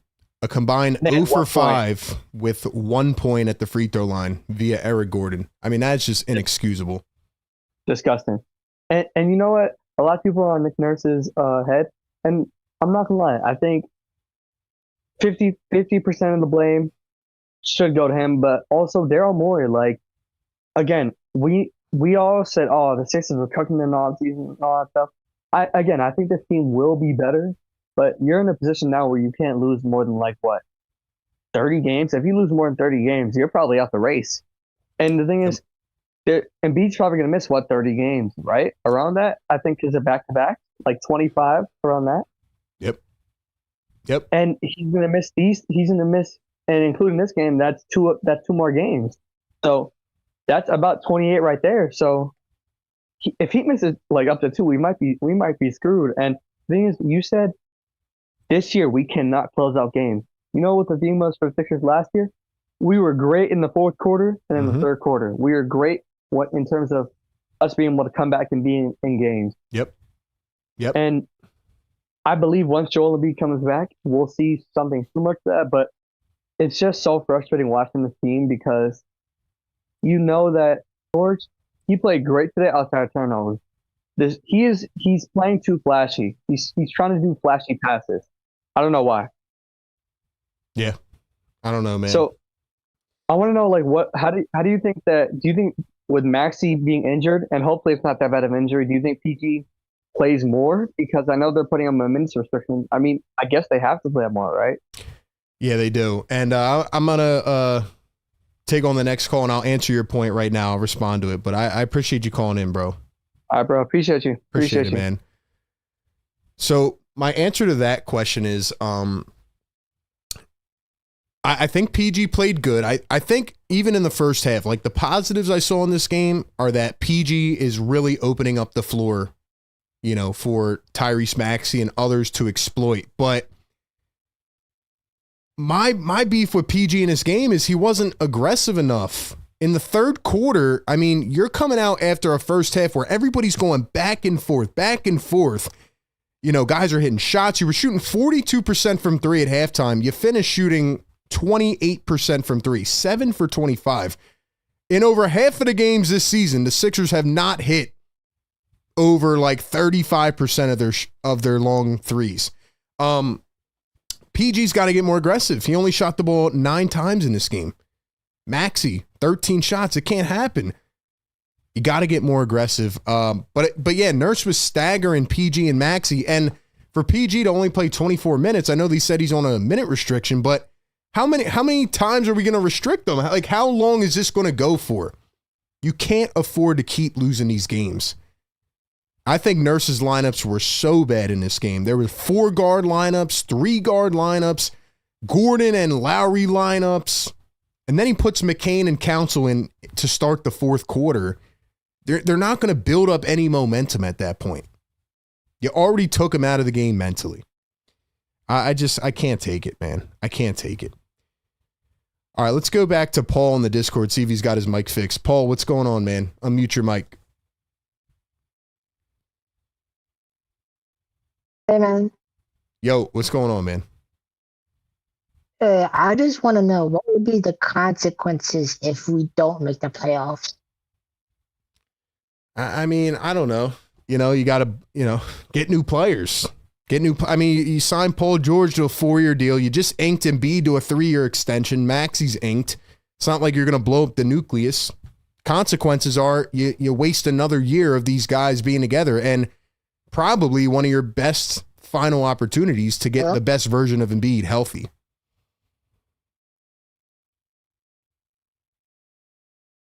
Hello? And he dipped out. All right. Well, appreciate the question. Yeah, that's the consequence. If you don't make the playoffs, this team has to be under scrutiny. I don't think we're anywhere near that yet. I think they can get it back on track, but it's frustrating. It's frustrating. Let's go to Milan on the Discord. Milan, what's up, man? Milan, go ahead and unmute your mic. Oh, yeah. What's up? Hey, what's up, Milan? Yeah, so I'm gonna be honest, I'm a PG fan, so like I just started watching you guys like 2 games ago, but I watched the opener too, and from what I can see, I feel like the team isn't too bad defensively, but offensively in this league, if you can't score, you can't win games, and that's what I'm learning from these 2 games. Yeah, I think they've been bad on both sides, but I think when it comes to the offensive side, I need to see Maxey and PG take over games. I saw that a lot for Maxey last year. I know PG's just getting into the swing of things, but you need your top dogs to take over games. You need your role players to perform at a level where they're going to take pressure off of the stars. And right now, I feel like neither of those things are happening. Yeah, I agree with that. Yeah, I think PG needs to be a lot more aggressive. He needed to have one of those like 30-point nights tonight. Yeah, I mean, you're back in LA. You're back going up against your old team. Not that that's the only reason, but you should be fired up, man. And I thought he played a clean game tonight, but this team's looking at you, PG. Like tonight, you're not the third option. There's no Joel Embiid. They're looking at you and Maxey when you need a run to take over the game. And I just felt like, again, they were shying away from the basketball in the third quarter. Yeah, I agree. Yeah, I also think PG's like one of those players that he likes to like get into the flow of the game and get into the rhythm. But on some nights, he just needs to take over. Yeah. That's what this team needs, man. And right now, it's only been a couple games, but like I said, you also need your glue guys like Caleb Martin, Kelly Oubre. Tonight, the bench was non-existent other than 10 KJ Martin points. Again, that's because you're playing two aged vets who are washed over young guys, and they're not giving you any production. I agree. I think Ricky Council deserves more minutes. He looks like he's very explosive. Yeah, we saw that last year, man. And Nurse is going away from it. I'm really disappointed in Nick Nurse so far. I think he's been very bad through these first 7 games. Yeah, I feel like there's no identity right now. And if they start 1-8, I think it's going to be really hard to catch up because then you have to win like somehow like 7 games to like get back to 500, right? Yeah, again, with Joel on the floor, things will look different, but you can't go in a 1-10 hole before you get Joel back. That's just very hard to get out of. That's just not good for your basketball team. Exactly. Yeah, well, I appreciate you accepting me into the call. Thanks, man. Appreciate you calling in. Call in anytime. We're going to get to the phones here in just a second. Ladies and gentlemen, how do we feel in the chat? I'll read out some comments here in a second. I'm waiting for somebody to just... I know there's one Boylan Sixers fan out there that stayed up all damn night for this game. Has to be geared up, ready to go. But let's go back to the Discord, man. Once again, guys, if you want to call into the Discord, click the link pinned in the chat. You'll get to the front of the line and go to the waiting room in the Discord. Great community over there. Let's go to exclusive on the Discord. Exclusive, what's going on, man? Exclusive. What's going on, RB? What's going on? Yo, what's up, man? Another night with 6-0. Yeah, I just think there's so many things going on right now. I think you have a combination of, this new team getting adjusted now to PG and the position that he's in, and then also try to figure out where people stand, as you go down the depth chart. But on paper, man, like you said, it's just been tough to watch. It just feels like there's no identity at the moment. Yeah, there's no identity at all, and I feel like the identity that there should be without Joel Embiid isn't there. I feel like the stars go away from wanting the ball. I feel like the role players haven't showed up, and Nick Nurse looks absolutely puzzled with some of these rotations. Yeah, it's tough. Like in the back of my mind, if I'm being honest with you, today was one of those games where I was like, we're still trying to figure some things out. I was a little worried about this matchup, to be honest with you. You're coming back. You got PG coming back to LA to play his old team. What's that going to look like? So that was definitely a concern of mine. But one thing about the Maxey injury that concerns me too. Sorry to switch topics. If you look at his usage, the last realistically all the games up to this point, he was playing like north of like 40 minutes or so. No, like close, just over 40 minutes. Yeah, or something like that. Yep. This hamstring thing. You think about how he plays. It's kind of interesting now that he's kind of picked that up, that injury. And that's something that nobody has really mentioned yet. But if Maxey's now out, because hamstrings can be tricky. So if he's out, yep. And now what? And B's not coming back for what, 3 games now. Paul George, trying to do what he can out there. If Maxey's hurt, then what? Then you're probably going to start off 1-8 before Embiid comes back. Yeah. It's tough, like any sport, I heard someone here earlier saying like, we all played basketball at some point, but like, it's just, everyone's talking about like Joel coming back for the Knicks and stuff. I'm not about to sit here and downplay any of that. It's just, it is a tough ask either way to just come in after not playing at all and just have it all work out. Yeah. Right. There's always a growing process with these things. And sometimes, it could very well take one game, right? You never really know, but it's still a process at the end of the day. Here's my thing. I want to respond to that real quick because, everybody's going to talk about Embiid and, Embiid's soft and this and that, right? But here's my thing. It has now been 10 years and they have not built a formidable roster around Joel Embiid that can win when he's not in. So if your plan, right, this plan, they won't tell us exactly what it is, but if your plan is to say play, 40, 50 games, not play back-to-backs, etc., how is this team going to win enough games to get to the playoffs if they look like this without Joel Embiid? And I'm not just trying to take the blame away from Joel, but can they ever build a roster that can just win a basketball game when he doesn't play? Or is he that prominent? Is he that important?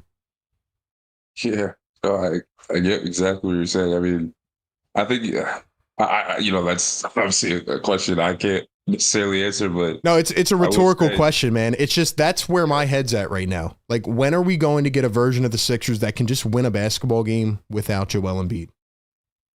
Agreed. Like that means that this team is not good enough. This team's not good enough, man. Hey, I was gonna say, I guess this is the last thing I'll say. With Embiid, I guess like the hope is as well is it's no question what Joel Embiid brings to the basketball game, right? Like he can stretch the floor, he can do all these things. Maybe like genuinely, like when we get him back, he'll set us up into an offense that kind of fits people's roles a bit better than it is right now, right? You think about how the depth is still kind of body in the center position right now. Like you have Drummond, he's solid, but think about what's behind him, right? You're relying on Ershon and KJ, right? You're kind of in your emergency scenario because you don't have Joel at the moment, right? So maybe when we get him back, we just see a different style and we go from there. But we can only be optimistic, right? Yeah, gotta hope so, man. Hey, exclusive, appreciate the call, man. Hey, thank you again for having me. Absolutely, call back anytime. So he says, keep the optimism. What do you guys think about that in the chat? Rate that call 1 to 10. What do you think? He's right about the roles. Drummond is a backup center for a reason. Caleb Martin and Kelly Oubre are role players. They're glue guys for a reason. And that's another point about Tyrese and Paul George having to take over. Like, I would have been fine if Maxey took 30 shots in this game. I would have been fine if, PG took 25 shots in this game. I want to see them take over. I want to see them be assertive because then you're asking Caleb Martin and Kelly Oubre to do more than they apparently can. You're asking them to do more than they can. And it results in this. But, after last game, the way the Sixers competed against the Phoenix Suns, I thought they would come out with a lot more fire tonight. They did, and then it went away. All right, we'll take a few more callers. We have a ton of people on the phones. We haven't even got to that yet. So let's go to the phones. We'll take a couple more, and then I want to look at a couple final things. Nick Nurse did say that Maxey has hamstring tightness. Hopefully nothing more than that. The Sixers cannot afford it. All right, let's go over to the phones. Let's go to the 609. 609, what's your name? Where are you calling in from? Hello? Hey, how you doing? Hey, what's up, man? Can you hear me? Do I sound chopped up to you? You're loud and clear, man. What's your name? Where are you calling in from? I just wanted to say, rough night, obviously, like terrible night. One thing that I wanted to point out that I know no one had said yet, I just was looking into it. I'm not trying to make excuses, but I looked at Caleb's injury history. He hurt his thumb. I don't know exactly what it was, but he hurt his thumb in February of last year. Probably should have had surgery and never got it. Most likely, so that he could be there for that, Heat playoff run. And I'm wondering if that is affecting his shot, his jump shot, his free throw, anything like that. Just like speculation. I hear you on the thumb injury, but one, that has been 9 months, and two, what does that have to do with a hitch in his shot? I at one point I saw him shaking his hand. Maybe the thumb is hurt. Maybe you're right on that. But this guy, what I feel is happening is that he's not even confident in his own jump shot anymore. And now he's kicking his legs out and he's double clutching almost. It doesn't look natural. Yeah. Something is going on with him, man. I think it's mental. it could definitely be mental. Like, it could definitely have something to do with the hand. I mean, but 20% coming into the game from three is not going to cut it. Nope. We need guys like, if you're going to have, Maxey, he's got to be flawless, and I feel bad for him, but like, Maxey's strength, he can finish, but he likes to, he's going to drive the hole. He's going to pop it out to guys like Eric Gordon and Caleb Martin. Like, you need them to shoot almost 40, if not more than 40%. They need to hit those open shots. Kelly, they need to hit open shots. They're not hitting open shots. They had 20 turnovers tonight, too. Nobody mentioned that. I mean, 20 plus. I stopped counting at 20. I mean, Yep. It was horrible. It was ugly. Yeah, no, And absolutely. I think I want to see Paul be more like PG, be more aggressive. I don't care if you get 20 minutes and take 20 shots, then so be it. Like, I'm right get there with yourself you. in rhythm, whatever you got to do. I mean, I want to see him play. I want to see this. If he's going to be out there, take some shots. I'm right there Be with you, aggressive. man. I would rather go down with PG and Maxey like over aggressive. Like, I'd rather them just go out chucking at this point rather than what we're seeing right now. Yeah. I don't know. I don't want. This team is like, built to be around Embiid, and that's not an excuse. I think you should easily be a 500 team, this roster, without Embiid there, and it's not even close. But I want to see, obviously, the whole unit. But it's just rough. It's rough for a lot of the reasons other people mentioned. You mentioned, of course, I mentioned. And one last thing is, like, I get Ricky Council, too. I want to see more minutes for him. But Jared McCain, I don't understand the idea of drafting guys and not playing them. There's no downside. If they don't play well, then stop playing them. But what if they do play well and they fit in perfectly? Well, that's my thing. That's my thing. McCain has not done anything to lose minutes. He's only earned more. Like, he's playing good basketball, man. Well, when we signed Kyle, I thought it was for a veteran presence. I thought it was for bringing him back to Philly and bringing him home, not to play 30 minutes a game and score 2 points. You know what I mean? Like that. Yeah. No, and I knew it. I knew that this is what they were going to do, man. Like, Kyle Lowry is Nick Nurse's guy. And it's just, I mean, you can't go out there, play 20 minutes and not score a point. Like, that is going to kill this team. Yeah, I'd rather see him with a clipboard in his hand at this point. You know what I mean? Like, it's unbelievable, man. It's ridiculous. But yeah, I appreciate you taking my call. I appreciate you doing the streams every night, man. I know we're up to 1:30 tonight, but Hey, we're here, man. take a few more calls and get your rest, and hopefully a better day tomorrow. You know. Thanks again, man. Really appreciate the call. Call back anytime, man. Good call in the chat, guys. Rate that call 1 to 10. $5 super chat from Sudlush. He says, "Fire Daryl Morey. There is no plan. They just hope Joel comes back soon. I doubt he's 100% healthy. Sixers fans deserve a real GM that can run the team." So the Fire Daryl chants have now started. I want to point this out too. Shout out to Sixer Daily. Gershon Yabusele only played 10 minutes following his 19-point career high, not just season high, career high performance against the Suns. So guys play well and then they get their minutes snatched. Same thing with Jared McCain. The other night he played 17 minutes, then he gets his minutes snatched. Just frustrating, man. I just don't get it. Nurse is really puzzling me right now. I know Raptors fans said a lot about this, but this is very puzzling. Let's go back to the phones. 929. Yo, what's your name? Where are you calling in from? Yo, what's the word, RB? What's up, man? What's your name? Where are you calling in from? Yeah, I'm Stacks, man, and I'm calling from New York City. I'm not even from Philly, bro, but Are you a Sixers I don't fan? even know what to say, man.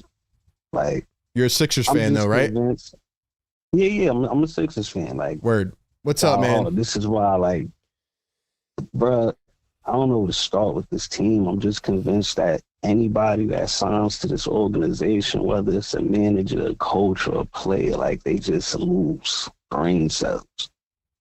I 100% agree, and I don't understand it. Like, I'm frustrated because, first of all, like, I look at every other team and it's like they do what they need to do to get better. It seems like with us, like, I don't know what it is. Like, the Celtics did what they needed to do to get Drew Holiday. They let Smart go. Like, they did what they needed to do to get better. With us, it's like, we just gamble.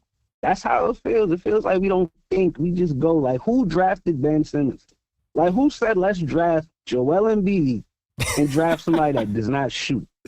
Don't forget the other centers, too. Jahlil Okafor, Nerlens Noel. Bro, I've been watching this team. Like, at this point, I feel like I'm a masochist, bro. Like, I feel like I like to be hurt. Because every year I look forward to them doing better when I know they're not going to do better. It's like I feel it deep down in my soul because I see the move. I honestly feel like I could coach this team better, manage this team better, and probably play better on this team. Yep.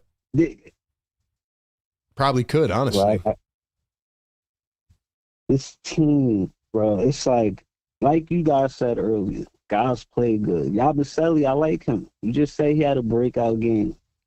Career Snatch high. his minutes. Jared McCain. It's like, why is Kyle Lowry playing as if he just got drafted last year?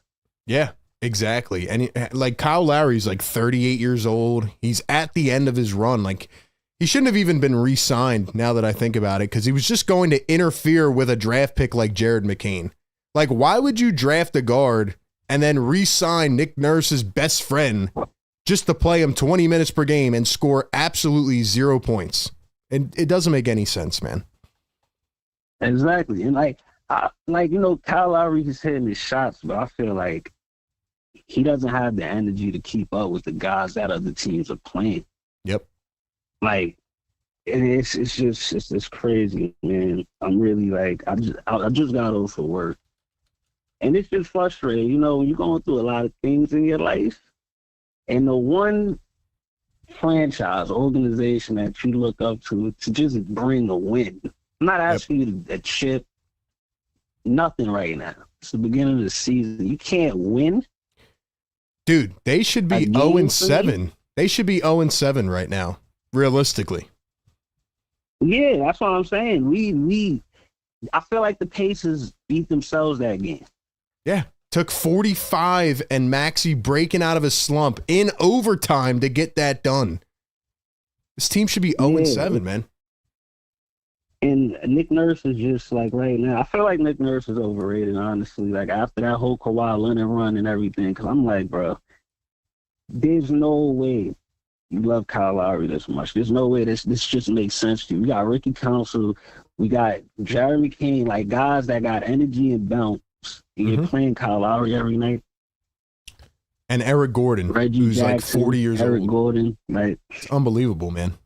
It really is. And I guess what I would say to add on to that is, man, this team's digging themselves into a hole, man. And, maybe we are the delusional ones. Like, just give us some promise. Like, show us that there's light at the end of the tunnel. They're not even doing that right now. Like, even if they could just stay afloat, like, be 3-3 or 4-4, they're 1-6, right, man. And it's like I want to be optimistic, like when Embiid comes back, but all I think about is, what about when Embiid's on the bench? Yep. What about when Embiid possibly gets injured? Like, what am I looking forward to with this team? Like, it's unbelievable, man. This team is a joke. This organization continues to take steps backwards, and I just don't understand how. I don't know, man. I don't know what else to say, man, but I appreciate you letting me come up, get my frustration out, man. Yes. Hopefully we get it together next game. And one last thing, if Paul George is listening, demand the ball, come in aggressive, play no games next game, bro. Like, you're here to be that guy when Embiid is not on and when Tyrese Maxey not on. Like, that's it, bro. I don't need him. Right now, it looks like he's being too nice. Like, he's trying to see where he fits in on the team. We don't need that. You know what you're here for, bro. Yep, exactly. You got $212 million, I think. You know what you're here for. I don't want to, come on. I don't want to see none of the indecisiveness, the turnover. Stop it. Cut it out. Absolutely, man. Hey, appreciate the call. Call back anytime, bro. He's absolutely right. Rate that call in the chat, 1 to 10. Paul George, you're playing too cute right now, man. There's no reason you should only have 9 shots in a game, bro. 9. A game without Joel Embiid, by the way. And a third quarter where the game got blown away by, I think the Clippers went up 17. because Maxey didn't demand the ball and Paul George didn't demand the ball. And Caleb Martin can't shoot anymore, and Kelly Oubre is just not the same as last year. That's what happened. And the Stars needed to demand the rock, and they did not. All right, we'll go a couple more rapid fire. Get it off your chest. That was a great call, in my opinion. Let's go to the phones. 267. Yo, what's your name? Where are you calling in from? Hey, RB, it's Matt from Bucks County. How you doing, man? Matt from Bucks County. What's up, man? Nothing much, dude. Long time listener, first time caller. Appreciate you having me on. Appreciate you, man. Yeah, dude. So, man, I can hear it in your voice tonight, dude. It's just, I'm with you, dude. It's just so draining to watch this team right now, man. It's just zero creativity in the offense. Looks like an AU team out there without Embiid. Dude, I am so disgusted with this team right now, and like I'm trying to find the avenue of optimism. I just don't know where it's coming from. Like even when Joel comes back, like the last caller said, how do I know that Caleb Martin's going to randomly fix his jump shot or Kelly Oubre is going to hit his threes? I'm concerned, man. Yeah, dude, and just Caleb Martin just chucking up brick after brick, dude. I mean, like, if he's not falling, you just got to put it on the floor and take it to the rack, man. Like, he's shooting 4 or 5 a night, and they're just, what's he shooting, like 25, 30% in the year, dude? It's horrible, dude. Yeah, and another thing, too, that I honestly have forgot about because of all the other issues is the team still has a size issue. They don't have a power forward. They constantly get overmanned in the paint, and they get out-rebounded almost every single game. And I just don't think they're big enough. Right, man, I agree, dude. And Drummond, I think Drummond's just being overplayed out there right now. Like, he looks tired, dude. Last couple of games, he ain't been putting up 10, 12 rebounds like he did in the first game. You know? It's been frustrating, man. And it's giving me flashbacks. It seems to give me flashbacks to those Simmons, Josh Richardson, Tobias Harris, Al Horford, and Embiid lines. Man, what a waste of a year that was to watch that. It's a good comparison. I think that's why Embiid. Sorry, what? No, I was saying that's actually a good comparison. It doesn't look structured, you know. It's very ugly. Right, dude. It's just nonstop, just ISO ball. There's no fluidity in the offense. Dude. Nobody's putting like around, taking to the hole, just yamming it on somebody, dude. It's just frustrating, man. It's just break after break, dude. I think that's why Embiid's perpetually injured, dude. I mean, like, you see what the team does when he's not out there. They go from a 50-win team without him to a 20-win team, dude. Like, when he comes back, he's everything for this team. He does everything. He does rebound. He's a rebounder. He's a playmaker. It's crazy undervalued by non-Sixers fans. Embiid truly is, dude. It's incredible. I mean, I know we all watch it every single game, so we get it, dude. But I mean, people calling this dude, fake MVP. It's absurd, dude. It's unreal, man. And it's why when people say they want to trade Embiid, I'm like, okay, you want to watch this every night for the next 5 years? I'm like, I think another thing, man, that's becoming more and more clear is, I love Tyrese Maxey, but he's not a point guard, dude. I mean, he's a great scorer, and that's awesome. You need somebody to score the ball, but you also need someone out there running offense and get open looks for these role players, dude. I mean, you look at James Harden out there, and James Harden, at this point in his career, he's a point guard, through and through. He's a great point guard. He finds the open man. That's why you got Norman Powell putting up 25 a night for the Clippers, shooting 8 for 10 from threes. He's getting wide open, look. And Zubats took 18 points a game, 13 rebounds. I mean, these guys are just getting just the best looks, dude. I don't think we had somebody Kyle Lowry is 47 years old, dude. Like, I was screaming all offseason. Re-signing Lowry was a mistake, man, because Nurkic, he loves the guy way too much, and that's great. He won championship, but then that was 4 or 5 years ago now, dude. He's not the same player. I think letting Campaign go to New York and not retaining him was a massive mistake. You just got Lowry out here just looking like an absolute 39-year-old. Every time Campaign came in the game last year, even though he's not that good, he would create a spark. Like, you could just feel his impact on the game, and I feel like the Sixers have nobody like that right now. You could tell he was in his early 30s. He had some spring to him. He got in the game, and he was out there. He was a spark off the bench, and you just don't have a spark from a 39-year-old. It just doesn't happen. He doesn't have it in him. Yep.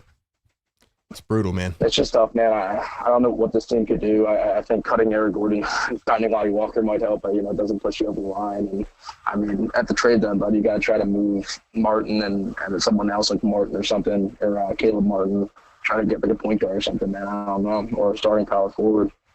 Yeah, they need both of them. They need a lot. This team needs a lot right now, and hopefully Embiid can help patch it up a bit, but these guys got to, they got to earn the money that they were paid, and right now they're not. So it's brutal. I agree.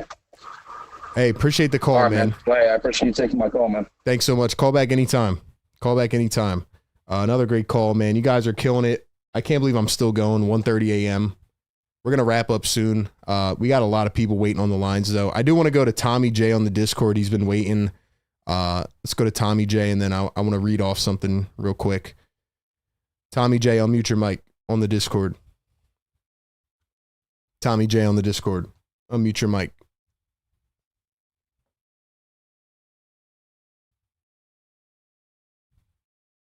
Tommy J on the Discord. Going once.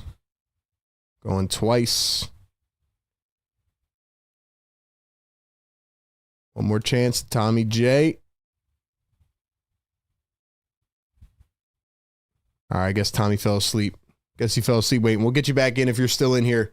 One thing I do want to point out, apparently they said, Nick Nurse said Tyrese Maxey's removal from the game was precautionary, doesn't seem concerned. So at least that's a little bit of good news, but they need more. They need more. One thing I want to highlight too, ladies and gentlemen, we said Who is Cooking? That was our opening segment as always. Who's Cooking, presented by Kook Burger and Bar. Shout out to our great partners. I picked Paul George tonight. He was on his way, but he wasn't aggressive enough. 18 points. A lot of people said Maxey, Paul George. Some people said James Harden, but it was Norman Powell. A couple people said Norman Powell. 26 points tonight. He is our winner of Who is Cooking. Most points in the game tonight, Norman Powell. Shout out to him. 8 for 10. He's an absolute bucket. Like I said earlier, if the Clippers kind of tank out and fall out, he's going to be a good trade target at the deadline for a lot of teams. Norman Powell, I remember him with the Blazers. Absolute bucket. So shout out to Norman Powell. And shout out to Kook Burger and Bar. Ladies and gentlemen, be sure to check them out. Our title sponsor. Support them over in Center City, Philadelphia. All right, we'll go back to a couple calls. Marcus Ellington, $2 super chat. He says, when Simmons did not pan out, the window closed. And you know what, Marcus? I remember bringing that up multiple times. I brought that up multiple times on many shows. And I said, you can't waste your opportunities. And everybody would, respond to me and say, well, it's okay because Joel Embiid's still only 25. And Ben Simmons is still young. And these guys are young. And they said, well, you can't win a championship till you're in your prime. Well, guess what? Those might have been your best opportunities. That Hawks series will forever haunt this franchise. Being up in Game 6 against the Celtics with a couple minutes to go, that will haunt this team until they get over the hump. Like, this team hasn't even made one run to get past the second round. This team hasn't even got past the second round. They've been in 3 Game 7s in the last, 5-6 years? Can't happen, man. Cannot happen. Frustrating. Back to the phones we go. Yo, what's going on? What's your name? Where are you calling in from? Yo, RB. What's up, man? Hey, man. I'm calling from, I'm in the city. I spoke to you the other day, right? And I was telling you basically that Nurse wasn't the guy. And, I think that we should basically get what we can get for Joel as much as we all love him. I think we should get what we can get for Joel. But listen, I'm not even going to dig everybody out about Nurse. We all know that watch the game. Nurse ain't the guy, right? But I heard a few callers talk about Caleb, right? But this is my thing. If you go back and watch Caleb in Miami, he shoots exactly the same. It's exactly the same. Maybe. It's a delayed release. That's how he's been shooting. Now, he's definitely cold. He's definitely cold. And Nick Nurse isn't helping the situation when you got him basically bringing the ball down 40% of his possessions. That's not what he's supposed to do. He's a defender, and he's supposed to sit in the corner and slash every now and then. That's what his job is. I hear you, man. And about the jump shot thing, I guess I have to go back and look more. But, I mean, even at the free throw line, like his free throw shot form is completely different. It just feels like he's kind of in his head right now. No, I think he's cold. I think he's cold. But this Caleb is a 75% free throw shooter for his career. He's shooting 70 on the year. So it's not even like that's like ridiculously worse than what it was. He's having a cold streak, but the coach is not helping him. So let me ask you then, like on offense, where is this team going wrong then? What do you think? Is it more of the stars or the role players? I think it's a mixture. I think that it's the same two plays being called, and our coach is clueless offensively. He never was a good offensive coach. Never. Yeah. He was a star merchant when he was in Toronto. This is what I was trying to explain to you a couple days ago on Monday when I called in. You got to understand who we dealing with here. We dealing with somebody who made it to the championship because of the luckiest postseason in NBA history. Kawhi Leonard hit the shot of the century. He hit the luckiest postseason shot in basketball history to get him past us. And the only reason he won the championship is because two of their star players had catastrophic injuries in the same series. I agree with you there. This is who we're talking about. Yeah, I agree with you. I would respond by saying last year, though, I feel like the offense was set up pretty well around Joel. Like, I feel like every player was maximizing their potential in that system. And I'm not saying it was perfect. It definitely had its ups and downs, but can Nurse coach without a superstar? Like, can he put together some plays? Because I agree with you. Right now, the offense looks so bland. They do the same thing every time down the floor. Last year, I thought there was a lot of creativity, a lot of backdoor cuts, a lot of, flare screens, a lot of dribble handoffs when Embiid was on the floor. But now without Embiid, I'm not seeing anything. That's what I'm trying to explain to you. He's a star player merchant. Joel, when healthy, is the best player in basketball. Yeah. So everything is going to change when Joel comes back. And it's going to look like he's coaching better. It's going to look like that when Joel comes back because he's that good. Right. But my point is Joel isn't sustainable. As good as he is when he's healthy, he's not sustainable. So you have to have a coach that knows how to coach around your best player not being sustainable. Right. That's the whole catch. Right. No, I agree with that. And lastly, before we get off, let's not. I don't want to stack pile on on Nick Nurse. Daryl Morey got to take some accountability as well because he's a star player merchant too. Daryl Morey would never go get a Malcolm Brogdon, a Tyus Jones, players that would have fit well with our team because we need facilitating very bad right now. We're the worst third quarter team in the league. That's like, it's so much I could talk about. I know I'm limited, but yeah, man, I just don't want to make it seem like I'm stackpiling on Nurse. Daryl Morey got to take some accountability too because he ain't the guy neither for real. Yeah, no, absolutely, man. Hey, appreciate the call. Call back anytime. A lot of good points there. I think Nurse has to be better. Offense is bland. They're not doing the fundamental things. I think in the NBA, coaches matter to an extent. I think you have to have a good enough roster and those guys got to be healthy. But I also think that the coach has to preach fundamentals. When I look at a championship team, they have a couple main elements. They have fundamentals.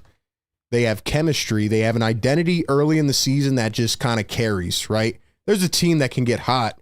But you look at the Boston Celtics, I mean, they dominated last year. Dominated. Look at the Raptors. Even though Kawhi was in and out in that championship season, they pretty much dominated. Golden State Warriors dominate. Like, you have to build that identity. And yes, you need to have your stars play together to build that identity. But right now, what is the Sixers' identity? What is it? I agree with the caller that the look of this team will be much better. It'll be much better with Joel on the floor. But you can't go 1-10 before you get there. Can't get in a hole, man. So this has just been a very frustrating start to the season. And, they need more from everybody. It's got to be everybody. You can't let this thing fall apart. All right, we'll go back to the phones, man. Yo, what's going on? What's your name? Where are you calling in from? Hello? All right, looks like he hung up. We'll go one more. AJ on the phone. What up, AJ? Hello? What's up, AJ? Hello? Yo. Hello? Yeah, can you hear me? Yep, loud and clear, man. Oh yeah. So basically, what I wanted to talk about is that is it just me or did Nick Nurse like regress like in coaching from last year? Because I thought there was way more movement and better shots put up and more pick and roll. Is he just an Embiid merchant? Listen, man, that's what I just said on the last call. Like, I feel like last year's offense had so many elements to it, and maybe it is just, having Embiid's impact on the floor. But, I mean, this offense was multi-layered last year. Right now, they are so bland. It is a terrible look. Yeah, but, I mean, it's not just such an easy explanation. I still think that he made adjustments last year, like putting Buddy Hield in Game 6. That was a risk, but that was a good decision. Or sometimes he played Cameron Payne in the playoffs, and he made good adjustments last year. And he sometimes played young players. But this year, I feel like there's a difference.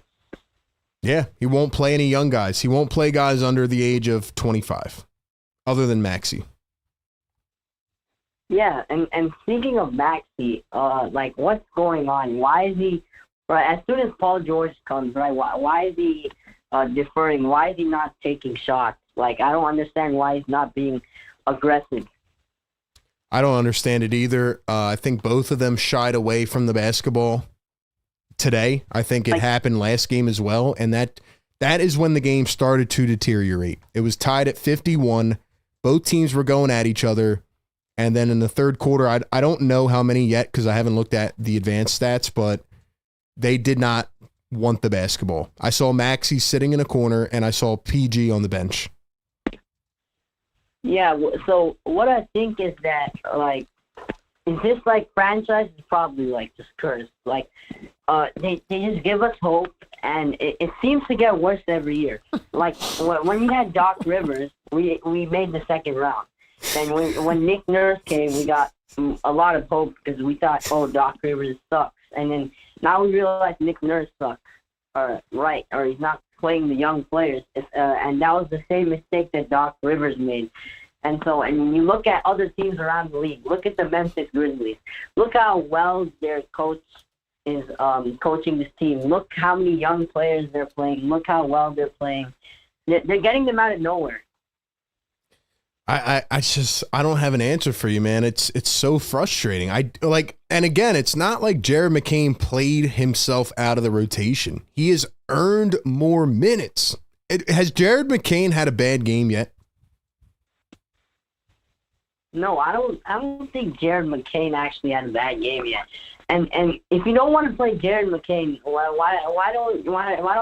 doesn't he give Jeff Doughton a chance? And let me ask you this. Like, you remember Jeff Doughton? I remember him, right? So if McCain hasn't played bad and Kyle Lowry went 0 for 3 in 20 minutes tonight, then by common sense law, Jared McCain should play next game and Kyle Lowry should not play ever again. And what happened to Ricky Council? I completely forgot about Ricky Council. These guys are sitting on the end of the bench, man. They're nowhere to be found. Exactly. Like, you look at that one Grizzlies game, what's his name? Jay Huff, Scottie Pippen Jr. Yeah, that's Scottie Pippen's son, I think, actually. And then you got some other guys. Those guys are good. Like, those guys are impactful, and that's why they're good without Morant and all those other players. It's unbelievable, man. I don't get it. I just don't get it. I don't know. Yeah, okay. I don't know, AJ, but I appreciate all your takes, man, and thanks for calling in, bro, and keep calling back in. This team's puzzling. They're struggling. They're confusing. $2 super chat from Stacks in the chat. He says, besides James flopping, PG is our first real playmaker. Yeah, he's okay. He's okay. What do you have? 2 assists tonight. I mean, I want to see PG take over a game. There's going to be games without Joel. I want to see Paul George take over the basketball game. I want to see Tyrese Maxey take over the game. The way Tyrese took over in Indiana, that's what I want to see him do. Not sit in a corner for the entire third quarter. So right now, there's a lot of questions about this team. The bright spot from today is that, again, they put together a good half, but halves don't win NBA games. And now they have to hope Joel comes back. And by the way, they got to hope Joel's ready to go from game one. Like, usually it takes them 4 games to get conditioned. Can't afford it. Don't have good margins right now. This team has been embarrassing, frustrating, and annoying. And I said I was only going to be on here for like half hour, but I appreciate all the calls, man. I keep saying this, but I think the callers keep getting better each game. And the cycle of recurring callers has been huge. And at the end of the day, I'm up here at 2 a.m. talking about this team. Like, why? Why am I doing this? Obviously, I love this team. I love my job. But it's because of you guys, man. Best community in the world. And with that being said, I have nothing else to say about this basketball game. They will play the Lakers on Friday night. One more 10 p.m. game. I think that's another thing that's weighing on us, too. It's like, damn, bro. We're keeping us up till 2 a.m. for this? But now we got to hope Maxey plays. If Maxey doesn't play on Friday,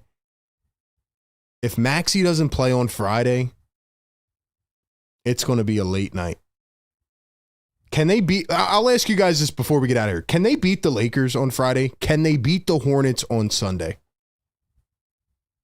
Can they beat the Lakers? Can they beat the Hornets? Yes or no in the chat.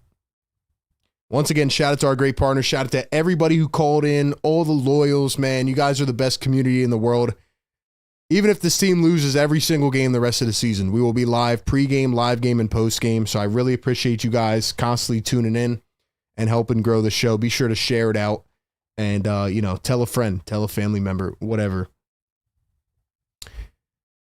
Avinda says, why is no reporter asking about 3-guard lineups? Because they don't ask good questions. They need to put me in that press conference. They need to put me in there, to be honest.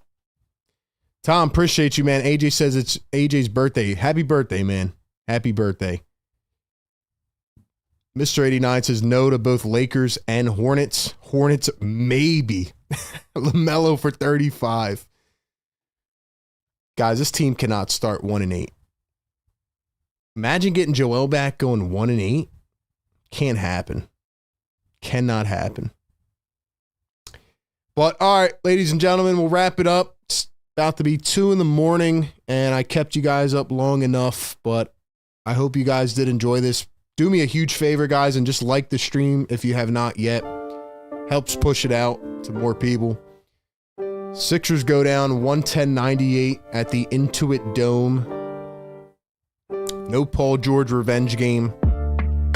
Sixers searching for answers. They need answers. It's got to get better. That's the only answer. See what happens next game. Sixer Game Day Live right here on Philly Take with RB every single game. Sixer Post Game Live. Try to get some rest, ladies and gentlemen. Enjoy the rest of your night. Peace.